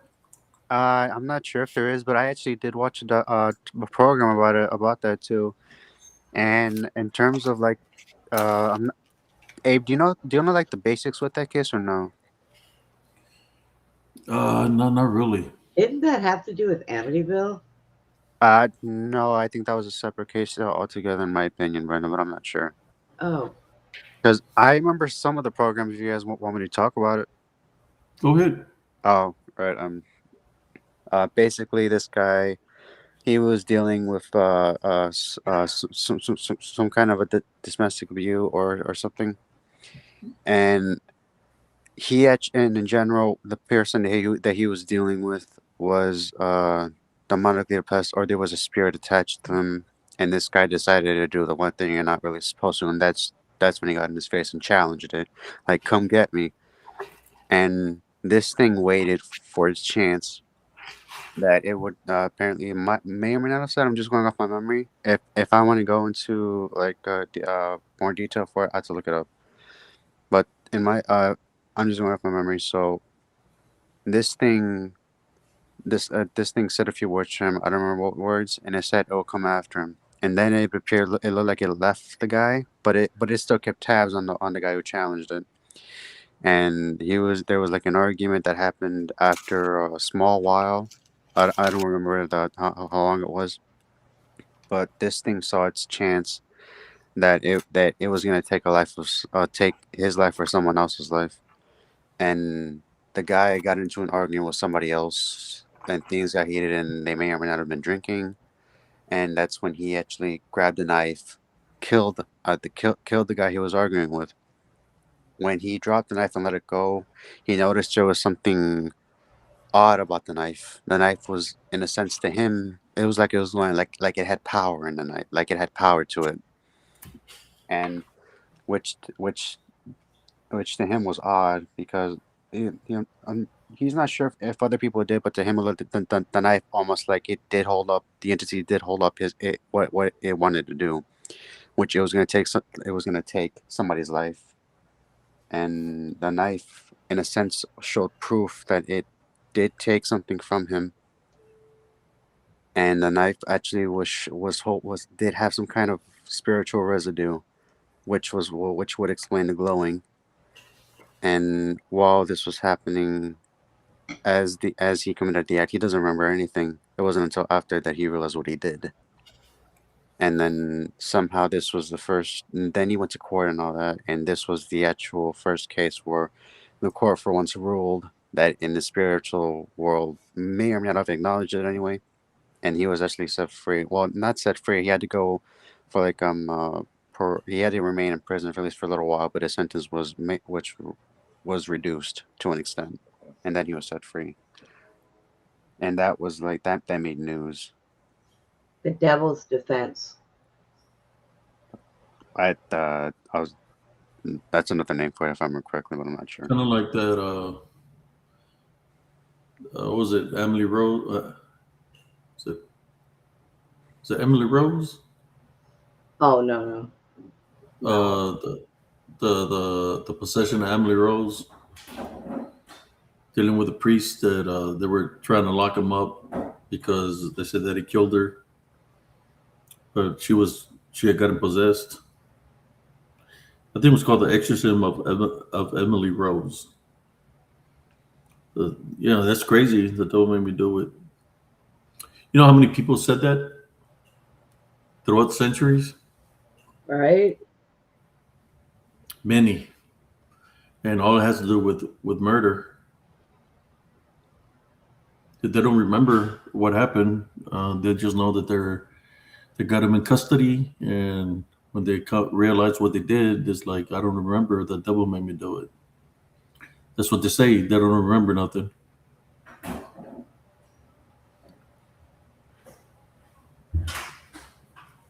Huh.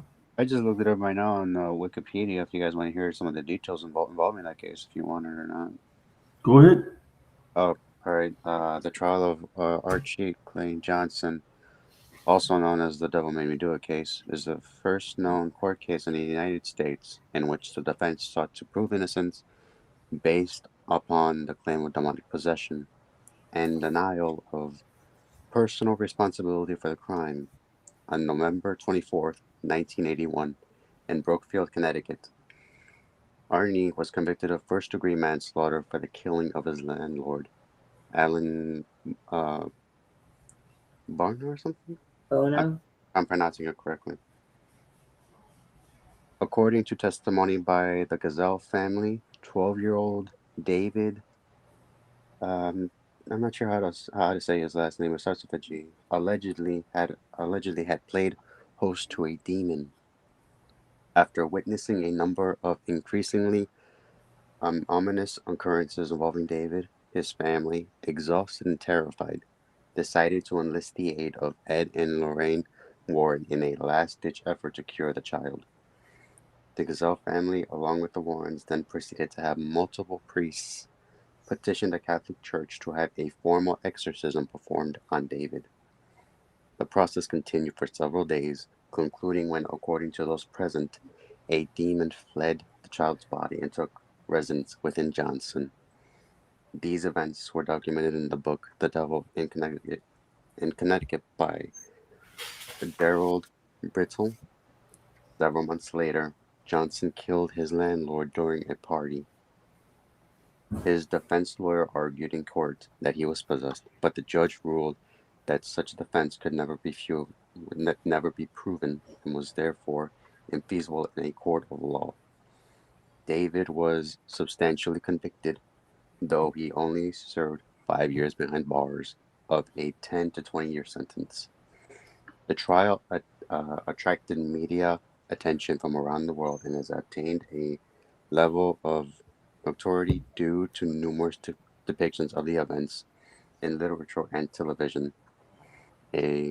That's where it is. From there, it just goes into like TV prequel and The Conjuring, and then there was a documentary on the devil on trial. And that happened in Connecticut. Why do weird things happen in Connecticut? Connecticut apparently isn't a very good place to live. If any of y'all live in Connecticut, get out. That in California. Run.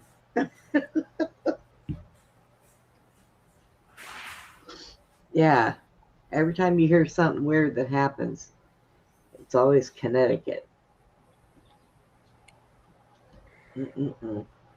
It just makes me wonder if, like, all these states you hear of these demonic entities suddenly appearing, I wonder if there's anything related to state in general, or at least where it is, that it's easier for these entities to just pop up, or there's a portal conjured, because it doesn't go into specifics on how David was able to play host to one, unless he was playing one of those freaking Luigi board games, like it was with another case that of another famous case that also happened, the one where like the boy had like the word Saint Louis or something appear on his stomach in blood, and that's from him playing with his grandmother. That's another famous case, but I'm not sure. Huh. Oh no, I just remembered that's the thing that inspired the famous film Exorcist. Oh, That's what I'm talking about. Uh. Well, if they was supposedly playing host to whatever the heck this thing is, how was he even able to get in contact with it? Is my question. Was this like a game played by kids at school, or did he just discover this thing on his own? Hard to say. There's so many different ways. I mean, he could have just been a rotten little kid when he was younger and had just decided, hey, let me, help you out here. Because he was young when that happened, when he stabbed his landlord. How old was he? He was just 19.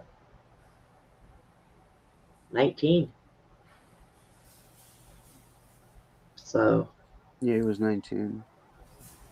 Abe, it sounds like your wife is tearing it up. Was it? Your wife sounds like she's just getting into it and moving things around. Yeah, we can hear the noise in the background, Abe.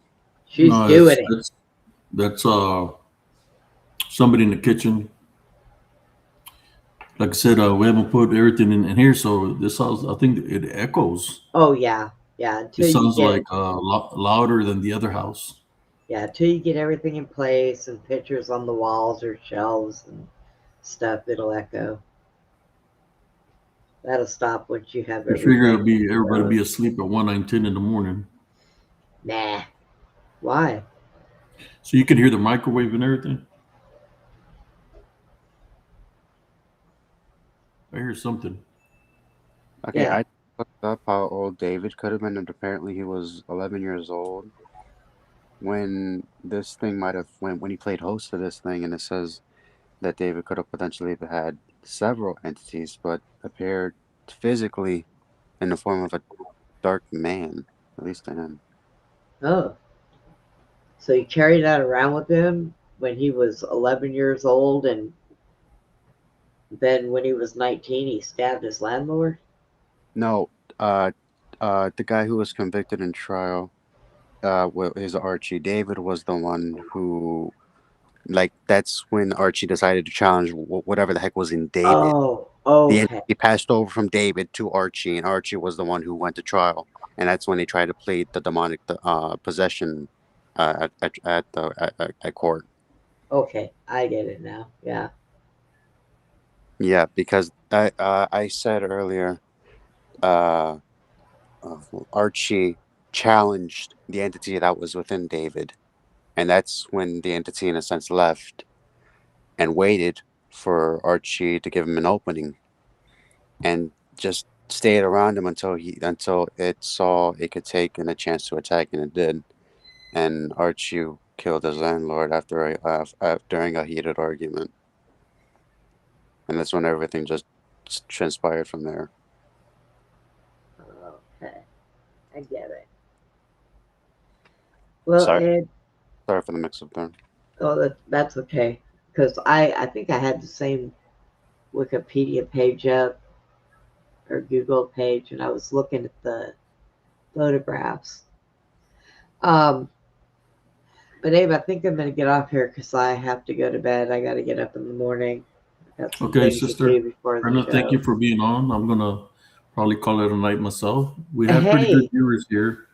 I think I know they got tired of hearing about dolls. I think they were liking the dolls because we had like 40 something people here when we are talking about the dolls. well, I mean, all this was from the dolls, so hey, Yeah. Yep. it's a good conversation. Uh-huh. But no, I've actually been sleeping better, but I've only been allowed to sleep 5 to 6 hours, which is a lot better than my 2 to 3. So I have been going to bed kind of fairly early and then getting up early. But yeah, it's good to see you again. I'm glad you got everything out of the old house and things are going good. And stop hurting yourself. You don't need any more bumps or bruises. Yeah. It takes that longer to heal. Yeah, I know that. It's almost going to be a month that I haven't worked out any weights, you know. Well, Just moving. the moving itself was like working out. Yes, I was going to say that was probably enough workout. So, but all right, I'm going to say good night, Andreas. Good night to everybody. Good night, Abe, and God bless y'all. And we will see you when we see you. Good night, Sister Brenda. All right. Good night, Brenda. God bless you. Thank you Good for night. jumping And on, good and God bless you. All right. Well, Abe, I just want to tell you real quick that you passed 2 hour marker right now, and we're 5 minutes on. Yeah, I see that. Yeah, I was thinking about things that I remember. Since we're talking about dolls, there was a friend of mine that they had a two-story home that's in the 70s, and her name was Nida. Nida. I'm not going to say her last name, but we used to go to their house and we'd be playing with their children. They're around our age. Nida was around my age. We would always go and play, jumping out the second floor, landing on the ground, going back up the stairs and jumping out the windows. Then one day, I remember, if I'm correct, there was a Raggedy Ann doll that she had, and I seen her talking to it, and I'm like, it's just she's just playing dolls. But then I seen something like on the doll itself, like it had a negative attachment, and like the doll had control over her, like in a form of possession. So I grabbed the doll and I threw the doll out the window. And when I threw the doll out the window, she became normal. So yeah, be careful what you allow your kids to play with, because you don't know what they might have. But I remember that I grabbed the doll from her. When I threw it out the window, the doll out the window, it broke the connection because it's trying to attach itself to her, spiritually. And I remember that, and I tried to tell my mom of what was happening, but she was too busy talking to, having adult conversations, that I got whooped. Because back then in the 70s, we wasn't allowed to interrupt an adult conversation. If we interrupted them, that's like, how should I say, disrespecting the adults. So that's an automatic whooping. So yeah, I got whooped for doing that, but I was just trying to tell her what was happening with the daughter about the doll. I don't know whatever happened, if she got rid of it or what, but I know she's still alive and everything. But I remember the doll had a negative attachment on it, which was a Raggedy Andy, or I mean a Raggedy Ann. You just got to be, because when children play with the dolls, they become, you could say, kind of like not an imaginary friend, but they become a friend because they start giving the dolls names, right? Yep. Or if they want to use the name it already has, kind of like a play doll or whatever. But in some kind of way, you're acknowledging it as something, so you give it some kind of power in which something could attach itself to it. What do you think about that, Andres? Do you think there's a possibility with a lot of these dolls of the past, people believing in the dolls, or having some kind of relationship with a doll, like if it's a friend or whatever, that they give it some kind of power? In my opinion, it's a little bit of both. Where like you're giving a doll power by believing like that's an actual person that you can talk, play with, and then there's another thing where like you're giving an opening to or something to take the doll and use whatever power you gave it, and just take possession of it, and then that's when things start to get real. And obviously, whatever entity is gonna take control of whatever power that you're giving a doll to take for itself, and the doll is gonna try to influence the child to give even more. And that's when you get some of these cases of these entities becoming real demonic, and even try to manipulate the child to do certain things as they grow older. Sister Felicia Humphrey said, I got a baby doll for Christmas one year, and this doll would talk to me. I would have to put it in my little rocking chair and it would rock by itself. Wow. Oh, that's terrifying. As soon as I was reading that, my ears started ringing real bad.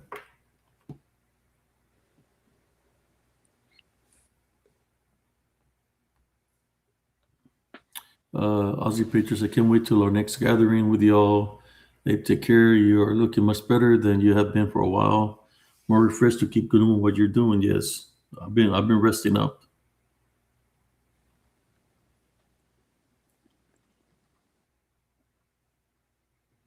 Yeah, something was trying to bring me down over there, but it's kind of like the last 3 weeks. It seemed like everything's going slow motion. Like something is, when people talk about, oh, I think I entered a time warp, or what do you call it, where into another dimension. But that's how I felt for the past month. Like everything's going real slow motion, and we're trying to move, and things are happening that's making it hard for us to make the move. Till we finally was able to go to the movie. Like everything's moving slow motion. Like something wants to keep us there, and we're moving like one item at a time, but it's going slow motion. Like it's stopping us from making the move. That move shouldn't have taken no 3 weeks. Just put it that way. It should have been. We should have been able to move within a weekend. Within a weekend, but a weekend or a week at least. But I know 3 weeks, but it took 3 weeks. But hey, we made the move. But that's how I felt. Like something's just trying to keep you, like, when you're going slow motion, like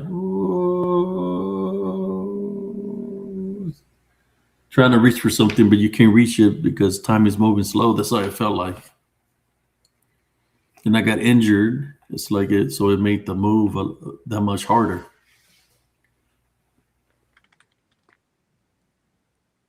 Yeah. But yeah, that's weird how it just does on its own. And you get hurt and you're at a commission, but you still got what you need done and move. Definitely some activity in the house. I feel sorry for whoever's going to move in there, man. It was getting really, really out of. I mean, I don't know, just a lot of bad activity, a lot of bad juju there. I'm just glad that the Heavenly Father found a. Trust me, I was sensing, man. Every home that I searched for, I would go in there and sense if I had a bad vibe that evening of the home. I don't want to know nothing of it. Just like here, the things were happening, but then things that were happening wasn't really something big because it was noises, like the noise that we heard was something that fell off the wall, but it was just a door stopper. So I put the other door stoppers, the ones with the springs, so that hasn't happened no more. And then another thing is this house echoes. Then I found out that if I heard a noise, it might have been coming from the outside because it echoes. So that's what it feels like. Is you could hear everything here in this house. But at nighttime, if the dog barks or hear a little noise, we're able to hear it inside the room. Like last night, we heard like the gates being hit, where we got gates to the doorways. Well, we keep Rebel. Like Rebel was barking, so I got up to come check it out, but there was nothing. Nothing. It was just, I guess Rebel hitting the gates, like because letting us know something. I mean, dogs can't see things, right? I have no Yes, Sister Felicia. Some bad things happened on the day that we moved over here. Last week, some bad things happened, but and more and other things, bad thing, not directly to me, but dealing with me, to my loved one, to my son. Bad things have been happening to him, dealing with a lot of things, but I don't want to talk about those things. But I know that where there's a closest this shut, there's always another one that's going to open, because maybe it's not meant for him to be in at that job where he's at. But I know that there will be other job opportunities for him, so long he stays positive thinking. But I believe everything happens for a reason. I just wish that he could be more alert. I'm not to try. Oh, I think we lost Abe. That's not good.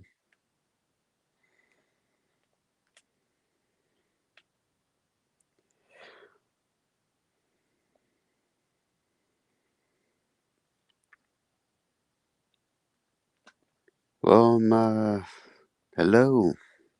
I guess I'm the only one up here. All right. Well, until Abe somehow finds his way back, I'm not sure what happened to him, but that's obviously some kind of technical issues. Rain, in terms of the whole Annabelle possibly being like a ritual, I'm not finding anything like that. Like I'm looking up the possibilities of it now, but I did read about them. It wasn't like the parents, but apparently it was like two college students that did own her. Apparently, they did a ritual involving it, where the entity claimed to be uh, a 7-year-old girl, and then there's another one where the daughter is like the daughter a cultist, where the daughter's like a part of a cult or something like that. So I'm not sure about that. I have to do more digging in terms of the history of Annabelle. And it's also good to see everyone here after a while. Everyone missed everyone else here, and we obviously all missed Abe. So I just haven't no idea where to go on from here. But I hope everybody enjoyed all the topics we're talking about here.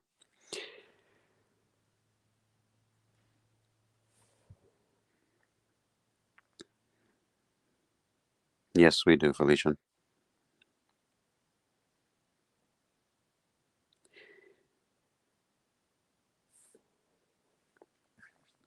Well, if there are any other possible haunted dolls that anyone wants to look up, assuming if Abe's going to be on here for much longer, or Abe's going to restart the stream, or just finally like log off for the night. No idea. You guys are kind of stuck with me, unfortunately. Sorry if I'm being a bad host for y'all. That this is mostly Abe's channel.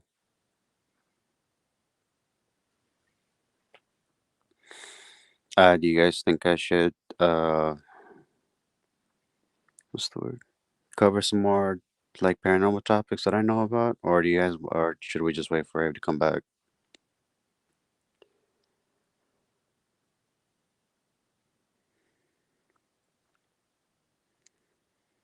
Forgot about the time lag in terms of like restream going to YouTube.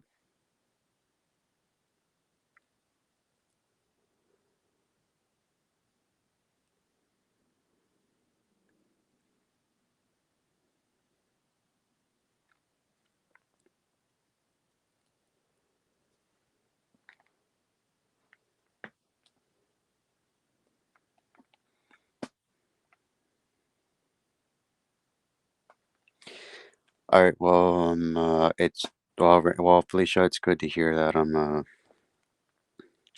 Abe's channel and PTRT are your favorite channels. They are also mine as well. I do have a few others like BMR, Bigfoot Michigan Rob, and Blues and Bonds, and Rain. There is alright, that's one thing I can talk about to you guys real quick. Oh, right. I actually did see at most two, in a sense, animal spirits. Two of them. One involved either crow or raven, in my opinion.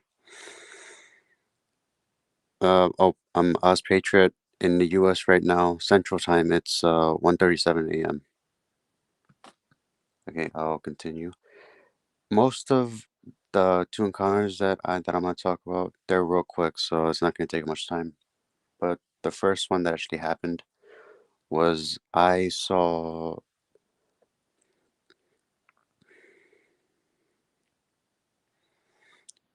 was in my opinion, it was like a venomous snake, and this was years ago. I'm talking like this was back in high school for me, and I graduated in 2020. I don't remember what year it was.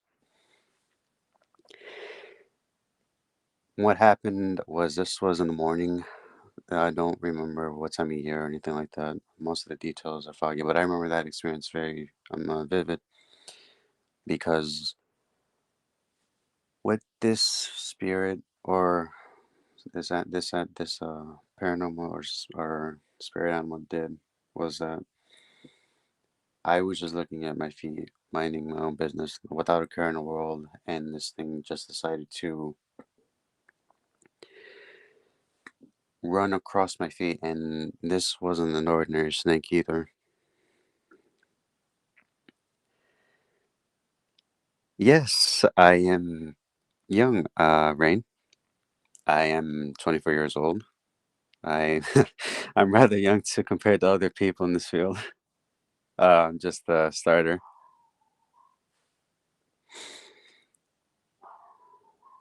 Uh, '02 here, early 2000s. Okay, as I was saying, this was early in the morning because I remember I had to constantly go outside around 7:45 from a.m. in the morning, and I had to constantly get up there and be there on time because that's when the bus normally showed up, and I would usually have to be at the end of a sidewalk.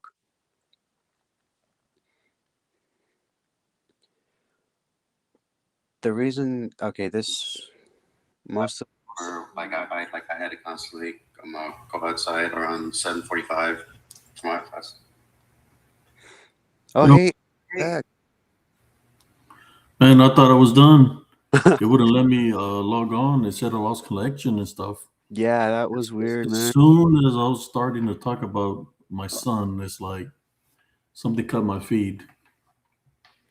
So it makes me wonder if or I'm being infiltrated by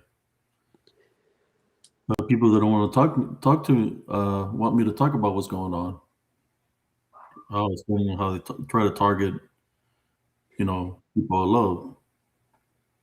As soon as I started talking about this, when I lost the connection, and I haven't had no connection problems since I've been here. Yeah, you had one earlier today, and then you had another issue only a few minutes ago, but you managed to come back on, luckily without Yeah. ending the stream. So I don't know what's going on with this. You know, I So, thought I was done. But yeah, so that's it's the way sometimes evil works, man. I think there's a lot of evil people in this world that they know that they're in cahoots with doing bad things towards people, and that's what they're about. Not saying that things don't happen, and sometimes when things happen, you have to go through your own trials and tribulations. Uh, but if I'm here, and people are trying to target my son, well, I'm going to intervene. I'm going to interfere on that. Because yes, I'm not. He don't stand by himself. I stand with him. And if I stand with him, then that means Jesus Christ stands with him too. And I'm saying this to the people that targeted my son. Just like anybody else has targeted me, target to the people I love, then you have to go through my protector and my avenger, which is the Heavenly Father. That's all I have to say.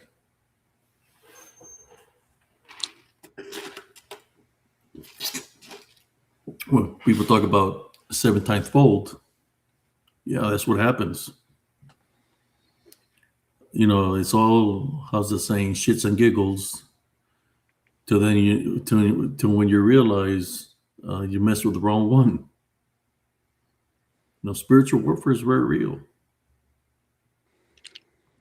There's some people that are followers and puppets.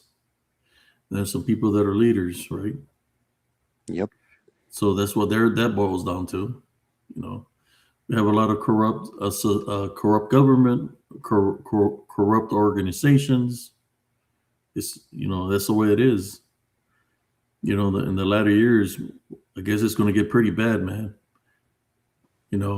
But people are going to want to put stipulations. People in power want to put stipulations or rules That they want you to abide by, even though that they're crooked and corrupt. That's why we have to have a relationship with Jesus Christ, because He's the one I'm going to follow His orders. Yep. Of what I have to do spiritually. People can't be happy for you, man. It's evil people that think that they got you what they want you, but then the Heavenly Father blesses you for doing good. I mean, this is a blessing for me where I'm at right now, a big blessing. But I already knew that the Heavenly Father, He's not going to put me in a situation. He's always got a lesson to show, right? And the lesson was, no matter what I was going through, that eventually He was going to pull me through the storm, pull me out of there to my blessing. And here I am. But I will continue to place my faith in Him, continue to pray for the people that I love, which I do daily. And for those that don't have understanding of what I'm talking about, because these people are too busy trying to see what they can come up with to set up traps or whatever the case. I'm not talking about. I'm talking about certain things that have happened around me as of recent. I'm not worried about those individuals because, like I said, the Heavenly Father is my protector, my avenger. He'll take care of things accordingly to the actions or to the threats that people try to come up against me. And what I mean about against me is even people that come up against the people that I pray for, my loved ones. I know you can relate to that. Are you there, Andres? Oh, I'm here. I'm just like, I can't really relate to that in terms of like people being jealous in terms of Yeah, I mean, is this something that you're still young? Yeah, How old are you? I'm 24, dude. Yeah, you're very young, Yeah. so you have to go through the process, of living life and going through your own trials and tribulations to understand where I'm coming from. So Yeah. yeah, I remember when my elders or my grandmother, people above me would tell me certain things, and in my mind, I'm like, I'm going to live my life my way, and I'm going to learn my way, and you done live your life, let me live my life. But everybody's trying to, because they've been through their trials and tribulations, so they're just trying to give you spiritual advice. If I would have listened to some other spiritual advice, I would have probably had a lot more wisdom and knowledge. But at the same time, you have to go through things to understand what they're talking about, what you're going to go through. That's how you grow spiritually. Yeah, fortunately for me, I have you and the people in PTRT teaching me a lot. I have great teachers right now with you teaching me a lot about spirituality and your encounters. And same thing with stuff that's happening on PTRT and some of the other channels I'm watching. You guys are Yeah. informed more of what the real world, what the real reality is. These entities, these demonic entities, are real, but they may be real and are capable of great misfortune and may be able to cause all these issues in your life. But you also give us the ultimate problem solver, and that's Christ, Yeah. and that's His Father, Christ and His Father, who get. If anybody ever wants in a situation where you're put in a situation that you don't know what to do because what you're dealing with, whether it be spiritual or showing yourself to you a certain way, whether it's manifesting to look like a cryptid or whatever manifestation is taken, to look like a demon, a shadow fear, whatever. I just want you to know, don't give it the power of fear. Don't give it the power of belief, but put the spirit to the test or the manifestation to the test. Take authority over it, type in in Jesus Christ's name. Then you'll see of the spiritual warfare that I'm talking about. But that's what I went through. I'm just here to tell you what to do. And some people get mad. I don't understand. Some people get mad when I talk about type under, put it to the test, type under in Jesus Christ's name. I guess some people get mad because they don't believe in Jesus Christ. and they want to lure people to believe in other things. So they get pissed off because I say to tie bind and rebuke it in Jesus Christ's name. They get mad. And all I'm doing is trying to give what helped me through my trials and tribulations. I'll give you the answer of what to do if you ever went up in a situation like that. And I've had people contact me that they've been in situations of what I'm talking about, that they remember what I said, and they take a authority over what they're witnessing and type under Brick of Jesus Christ, and then they know that the manifestations that they were there, they look real, disappear because they took authority over the spirit that was manifesting, or the unclean spirit that was manifesting. And they tell me thank you, and it changes their lives forever, which they start becoming spiritual warriors. Because then, when you're blessed that way, then if you run into a situation where you run to a person that might have a negative attachment, that they need spiritual help, then you're going to follow your spirit and you're going to assist the person spiritually, in which it becomes you could say a mission, right? Yep. A mission in life, that's your calling. Because once you're open to that, then you understand it, then it's going to be there, that you're going to be running into a lot of people that cross your path, and they're crossing your path for a reason. They're crossing your path for a reason because the Heavenly Father expects you to pull them out of that net, out of that trap, or help them out spiritually. And that's what I do here on Spiritual Encrypted Encounters.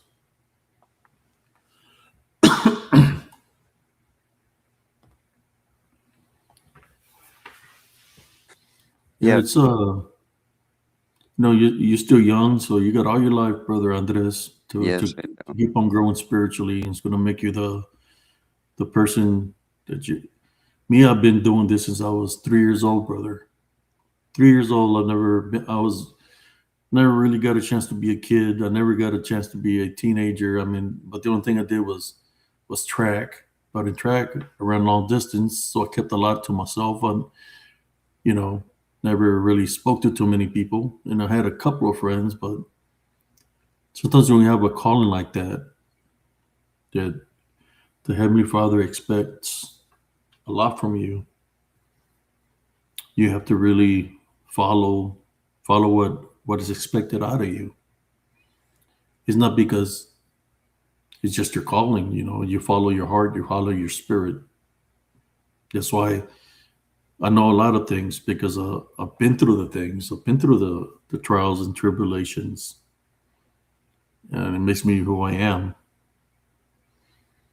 Yeah, there was a lot of things that I remember besides stalls that have negative attachments. It could be a picture, it could be any belongings that might have belonged to somebody that might have an attachment on them.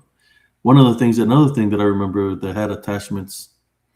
You remember those little boxes with the ballerinas kind that of. would play music? Oh, yeah. Yeah, I ran into one of those. I had bought a box at a thrift store. They had a ballerina dancing on it, and it had like 3 or 4 songs on the box that you had to wind up. Yeah, I remember. I know what you're talking about. Yeah, I had bought it at the thrift store. So the day that I bought it, because all the activity that was happening at the house, I said, okay, I'm going to wind it and just listen to the music and just go to sleep. I did the sign of the cross. I would do my daily things. I put in holy water with crosses on the windows and doorways because of the activity in Elms Grove, and I went to sleep. When I woke up, I seen a woman she looked Oriental with a white paint on her face and red lipstick. She had a smile on her face and just looking at me. I seen her standing right there, right over me, right by the dresser where I had the little music box. I woke up out of the sleep. I stopped the music box from playing, and following day, I took it right back to where I bought it. I said, I brought this back. I don't want no money. I don't want a refund. I'm just going to put it back over there and just leave it there. I don't want to do nothing with it.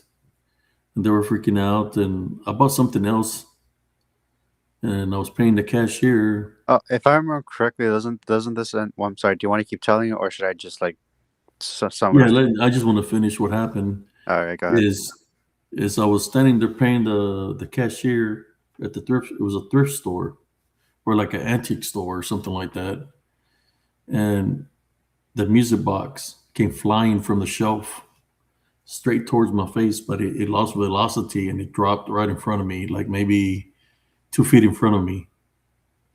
And the lady that was there said, "Oh, something must not like you," but it was just me and her in the store. And I just walked out of there. I left the music box there. So I guess the spirit of the music box, I think it was the owner's spirit that was in the music box. Well, I don't know, man. You know, this music box, where did they come from? I mean, what's the origins from them? I don't know. But there was definitely something there. I had an experience with that, and I had an experience with a picture that I had bought, and an experience with a no picture because this unclean spirits that get go into objects that have, how you could say, uh, like photos, pictures that look human, objects where they have figurines that look human, like the ballerinas or things in the nature, like the dolls, and they can take over that object. That's why you be careful when you go by at thrift stores, estate sales, or goat wheels, or wherever you buy things, because you don't know what you're purchasing. I guess you can cleanse the items or bless the items before you bring them in your home. Yeah, apparently that yeah, I've I heard more than a few story TV where people randomly buy this stuff. They don't know the history of it, and next thing you know, they're getting like all this phenomenon because they got it. And then some people get solutions like putting like some of the dolls in a box like you did with them, a Raggedy Andy, blessing or blessing the entities off of the item or cleansing them, and whatever entity that was attached to it is now like it's gone. No more paranormal stuff is happening at home. And now people are now like it's become more mainstream in recent years, or people already tell you if you're gonna buy this stuff, like make sure that this doesn't have anything attached to it, that sort of thing, and then like they feel safer. Or if you have like a bad feeling in your gut, then don't get it. Yeah, I remember I went to a garage sale. It was a mother and two children. The kids had to be, I would say, either in elementary, like fifth graders, and one might have been a sixth grader. I don't know, or maybe fourth and fifth. And there was a stairs. They had a two-story home. One of the kids was standing on the top stair, just looking at me. The other one was looking at me too because I was purchasing something. Uh, the reason I purchased that I was purchasing is because I seen how they were looking at the item that I was purchasing. They were looking like they were scared, and they were looking like they wanted somebody to take it. You know that kind of look. That they wanted somebody to get it out of the house. And the item that I was buying was a Ouija board. A Ouija board. It was brand new. It had lights, the glow in the dark lights that you can that it'll light up at nighttime. Brand new in the box, and the price tag of it was $1. And I'm looking at the kids, and I was like, man, I don't know if I should get this. And I could see it in their demeanor, like they were scared. They wanted me to take it. Then I looked at the boys. I said, don't worry about it, guys. I got this. And I paid for it. I put it in the bag, closed it, and you could see like they had relief when I took it out of the house. I took it out of the house, and when I got to my house, I put it in the trash can. I never took it inside my home. Got rid of it.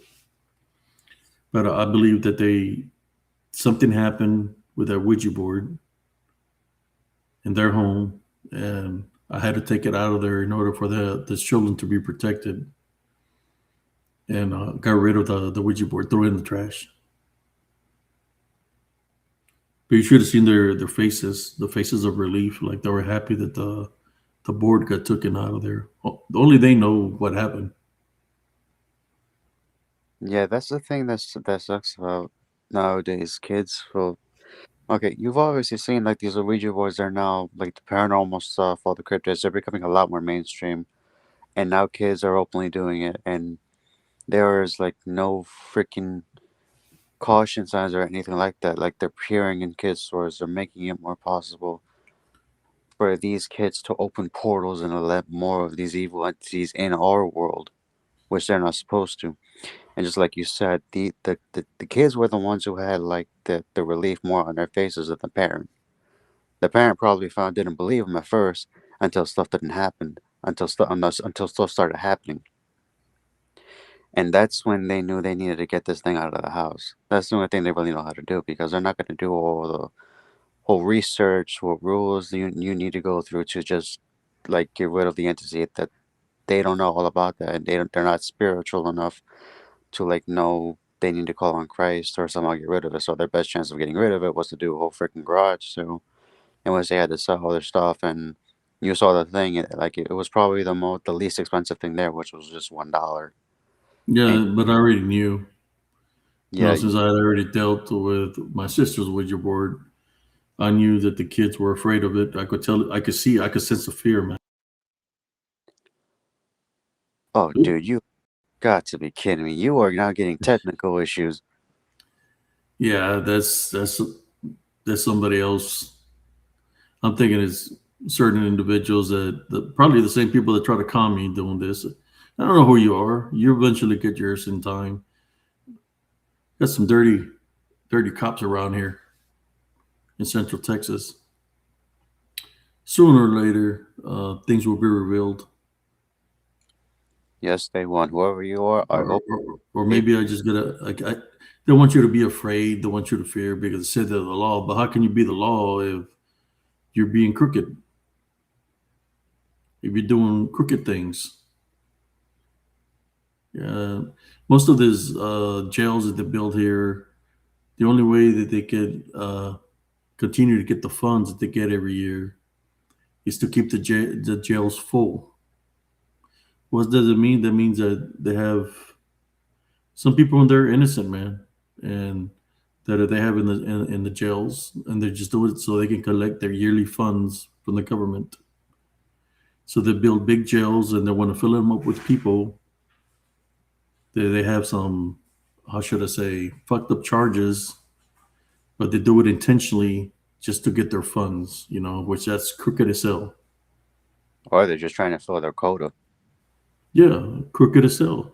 So at the end of the month, you see cops running around pulling people left and right to make their quota.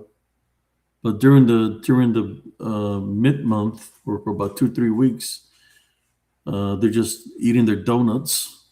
They're not doing their job, only to make the quota for the month.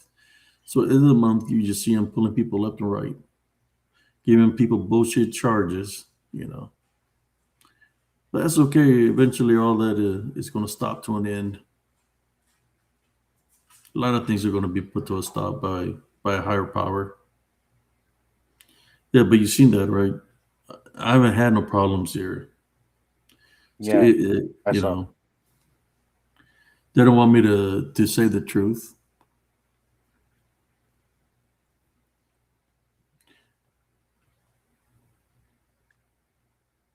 And I already know what's up with a certain discovery I found that I helped local police Yep. find a truck, and they found a body. I already know what's up with that. Hmm. Uh, you come after the people that I love, then I'm going to speak the truth about it. That's what you want. I'll put it out here on Spiritual Encrypted Encounters. Share the video and talk about it, what I think.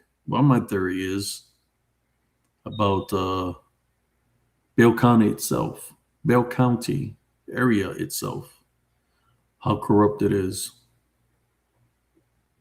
What you're going to do?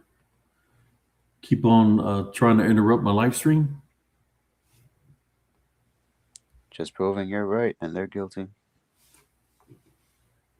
Many people have died in the hands of this crooked people, man. And it's not just here in Bell County, it's everywhere, man. It's everywhere. I just pay attention to things.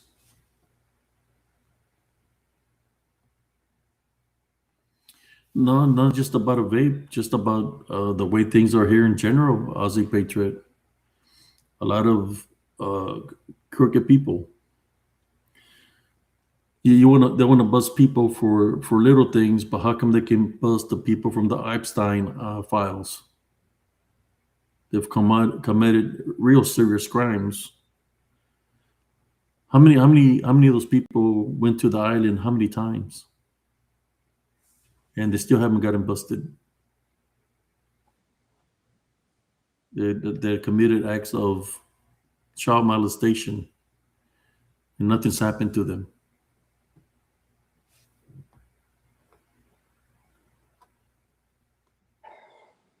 Not the only thing they've done there is they've done a lot worse and still nothing's happening.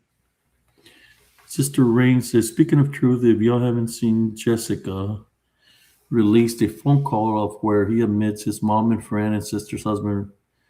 I don't know which Jessica you're talking about.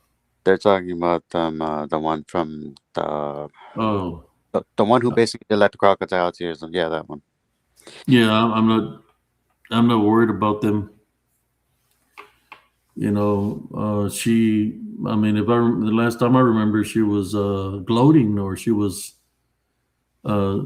happy talking about me, how she messed with me about, which I already knew it was her all along, numerous times. That's why I would let her come in there with the fake profiles.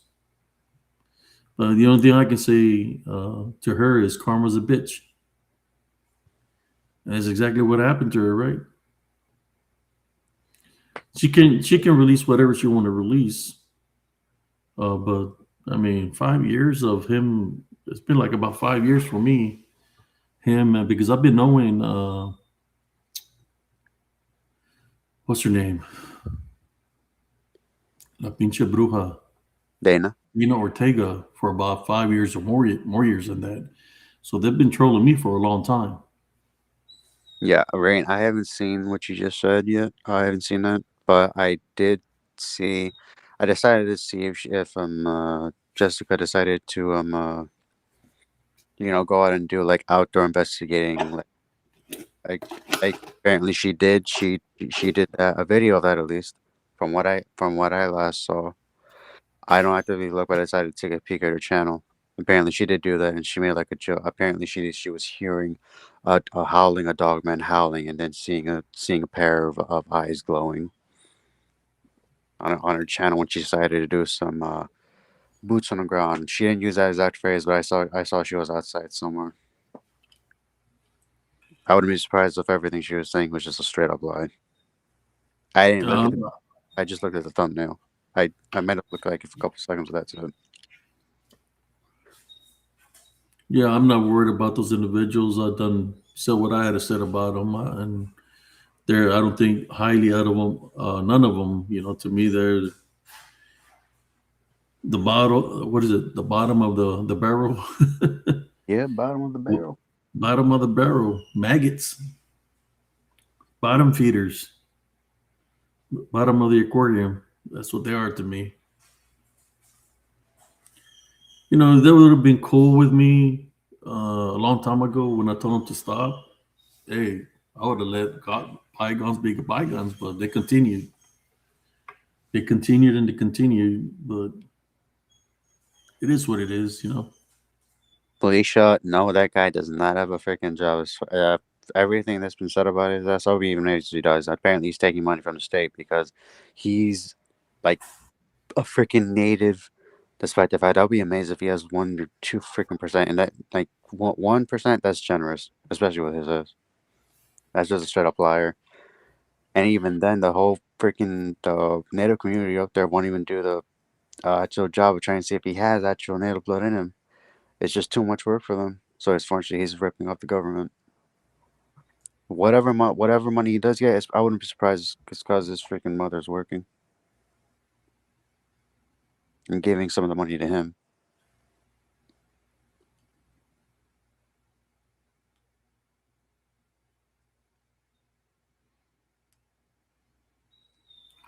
Yeah, I don't even really talk too much about it. I'll make fun of them, but you know, I'm not worried about those individuals.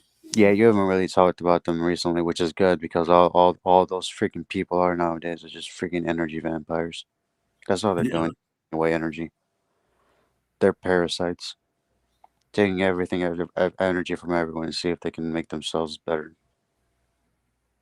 And rather, they're not.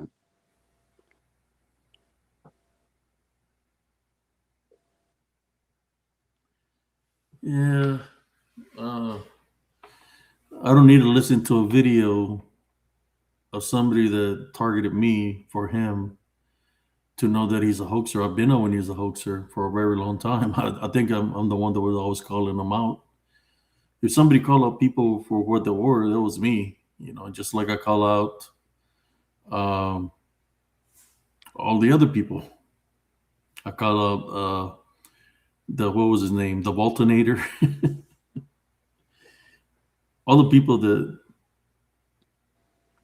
a lot of these people I called out what they were about. I called out Dana Ortega. I called out uh, Barton Nunley. I called him out a long time ago about what he was about, and I was right on the money on that. Just like you know, and I keep on calling out people, and they give themselves away. They're like, "Oh, we don't want to hear what Brother Abe Sears is talking about. Either he's making the cryptic community bad." Nah, I'm just speaking the truth. If they want to speak a lie, go ahead, speak your lies. But I'm speaking the truth about it. You know,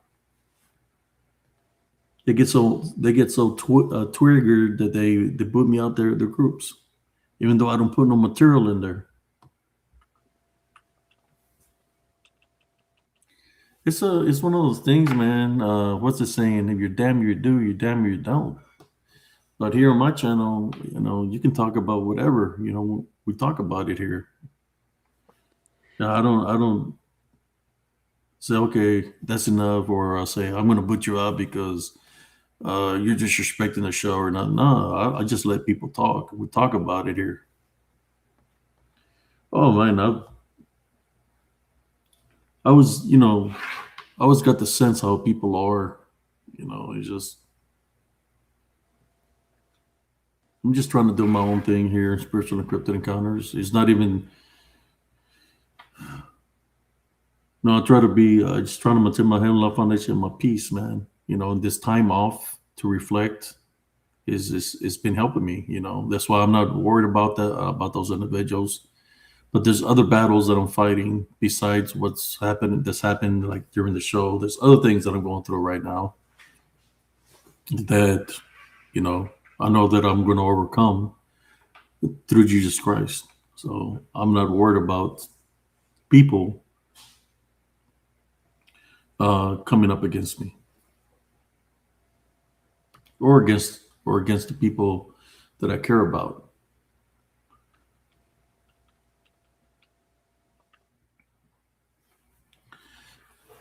Yeah, I mean, she was the same as Ike.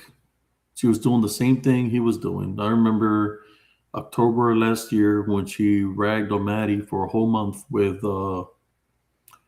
back Big Titty Cluff for a whole month. Just talked bad about Maddie and Tony. You remember that, Andres? Me gordo. If I remember correctly, didn't one freaking guy actually come to you because he was freaking kind that supposedly they got together? He Yeah, called you but and then cried to you about it. yeah, but Je, uh, Jesse Hippo and or whatever they called her, and Cuffington on October of last year for a whole month ragged on Maddie, and she led that charge, right? Wouldn't be surprised. For a whole month. No, she made the videos with Cuffington Oh, on our show oh, on that's Arcane, whatever the hell the show was. She made those videos for a whole month, talking bad about her. Then come January, not even what October, November, December, not even 4 months. She's talking about she was a victim of something and all this crap. It's like, oh, get out of here, man. I don't want to listen to this chick. She's a known liar, and she's known to be affiliated with the enemy. So I wouldn't be surprised that even now she's still affiliated with them. They're just trying to continue to play their games.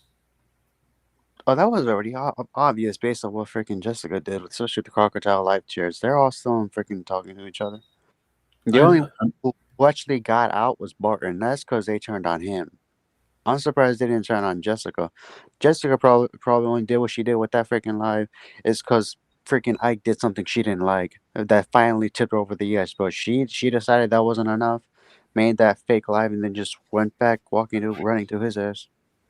yeah, I'm not trying to give them any kind of attention. I'm just speaking my truth, of why when somebody comes here talks about her talking about she's revealing that you don't have to reveal nothing because I've been knowing for 5 years what he's about when they attacked me with a Damian Peterson account and all that.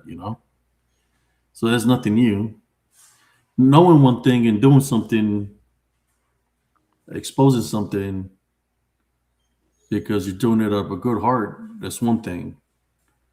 But when you are with the enemy for about 3, 4 years, 2 years, and you're doing the same thing he's doing, then you're no different than him. You're the same as him. So I don't want to listen to no crocodile tears because that's exactly what they are, Mm-hmm. falsifying themselves. Hey, Joe. Hey, Hey, Gnarly. something make a formal apology to all the people that you came at uh, going after people's juggler because you're infatuated with them or whatever. I don't know with what you're infatuated with them, but you should at least apologize, and maybe then people might see you differently. At least admit for your wrongs and apologize to the people you affected. They don't do that, in my opinion. The one of them who supposedly decided to do the fake chairs aside, the only reason she came out was try to clear her own mess up, but she just decided to double down after it. Yeah, yeah. But like I said, they're the past to me, man. Right. I mean, they've crumbled big time, haven't they?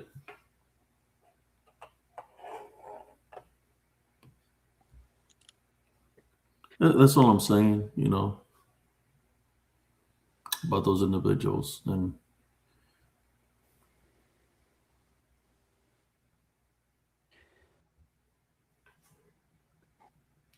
but anyways, as we're hitting the 3 hour marker, I think I'm going to call it a night, brother and sisters. The only thing I can say to those individuals, if you're doing a change for a positive way, do it. You don't want to apologize to people. That's on you. But if you're going to do a change for yourself, do it for you. Don't do it for me. Do it for yourself. Yep. You are trying to do a positive change. Yep. All right. Well, Abe, seeing as how you're about to log off, I'm gonna say thank you for letting me on. Thank you for doing a live back then. It's really nice for you did a live, and it's good to hear you finally moved into your place. All you gotta do is just move stuff properly. Yeah. Yeah. Well, All right. thank you, brother Andres, for holding the fort down while I was supposedly having technical issues all of a Yeah. sudden today. Like it felt Yeah. like somebody was trying to boot me off every time I try to talk about a certain subject. Yep. You seen that, right? I saw it. It got dark. Yeah, it got dark. Here we go again. Uh-huh. All right. Let's do a little prayer before we go. All right. Heavenly Father, at this time, we'd like to place heavenly spiritual crosses on each family member here, on our doorways, on our windows. As we place this heavenly spiritual crosses, we'd like to call upon the Holy Spirit and the heavenly angels do a clean sweep of this house and of the outside. We tie, burn, and rebuke any witchcraft or necromancy that is being done at this time. It's not welcome here. We don't accept any negativity. We only accept the Heavenly Father and His heavenly angels. This pray in your heavenly name, Heavenly Father, and continue to protect us and guide us and bless us of the things we have to do. This we pray in your heavenly name. Amen. Amen. All right, William. I'll be in the chat until you log off. All righty, brother. Service, and thank you for letting me on, man. See you next live. All righty, brother.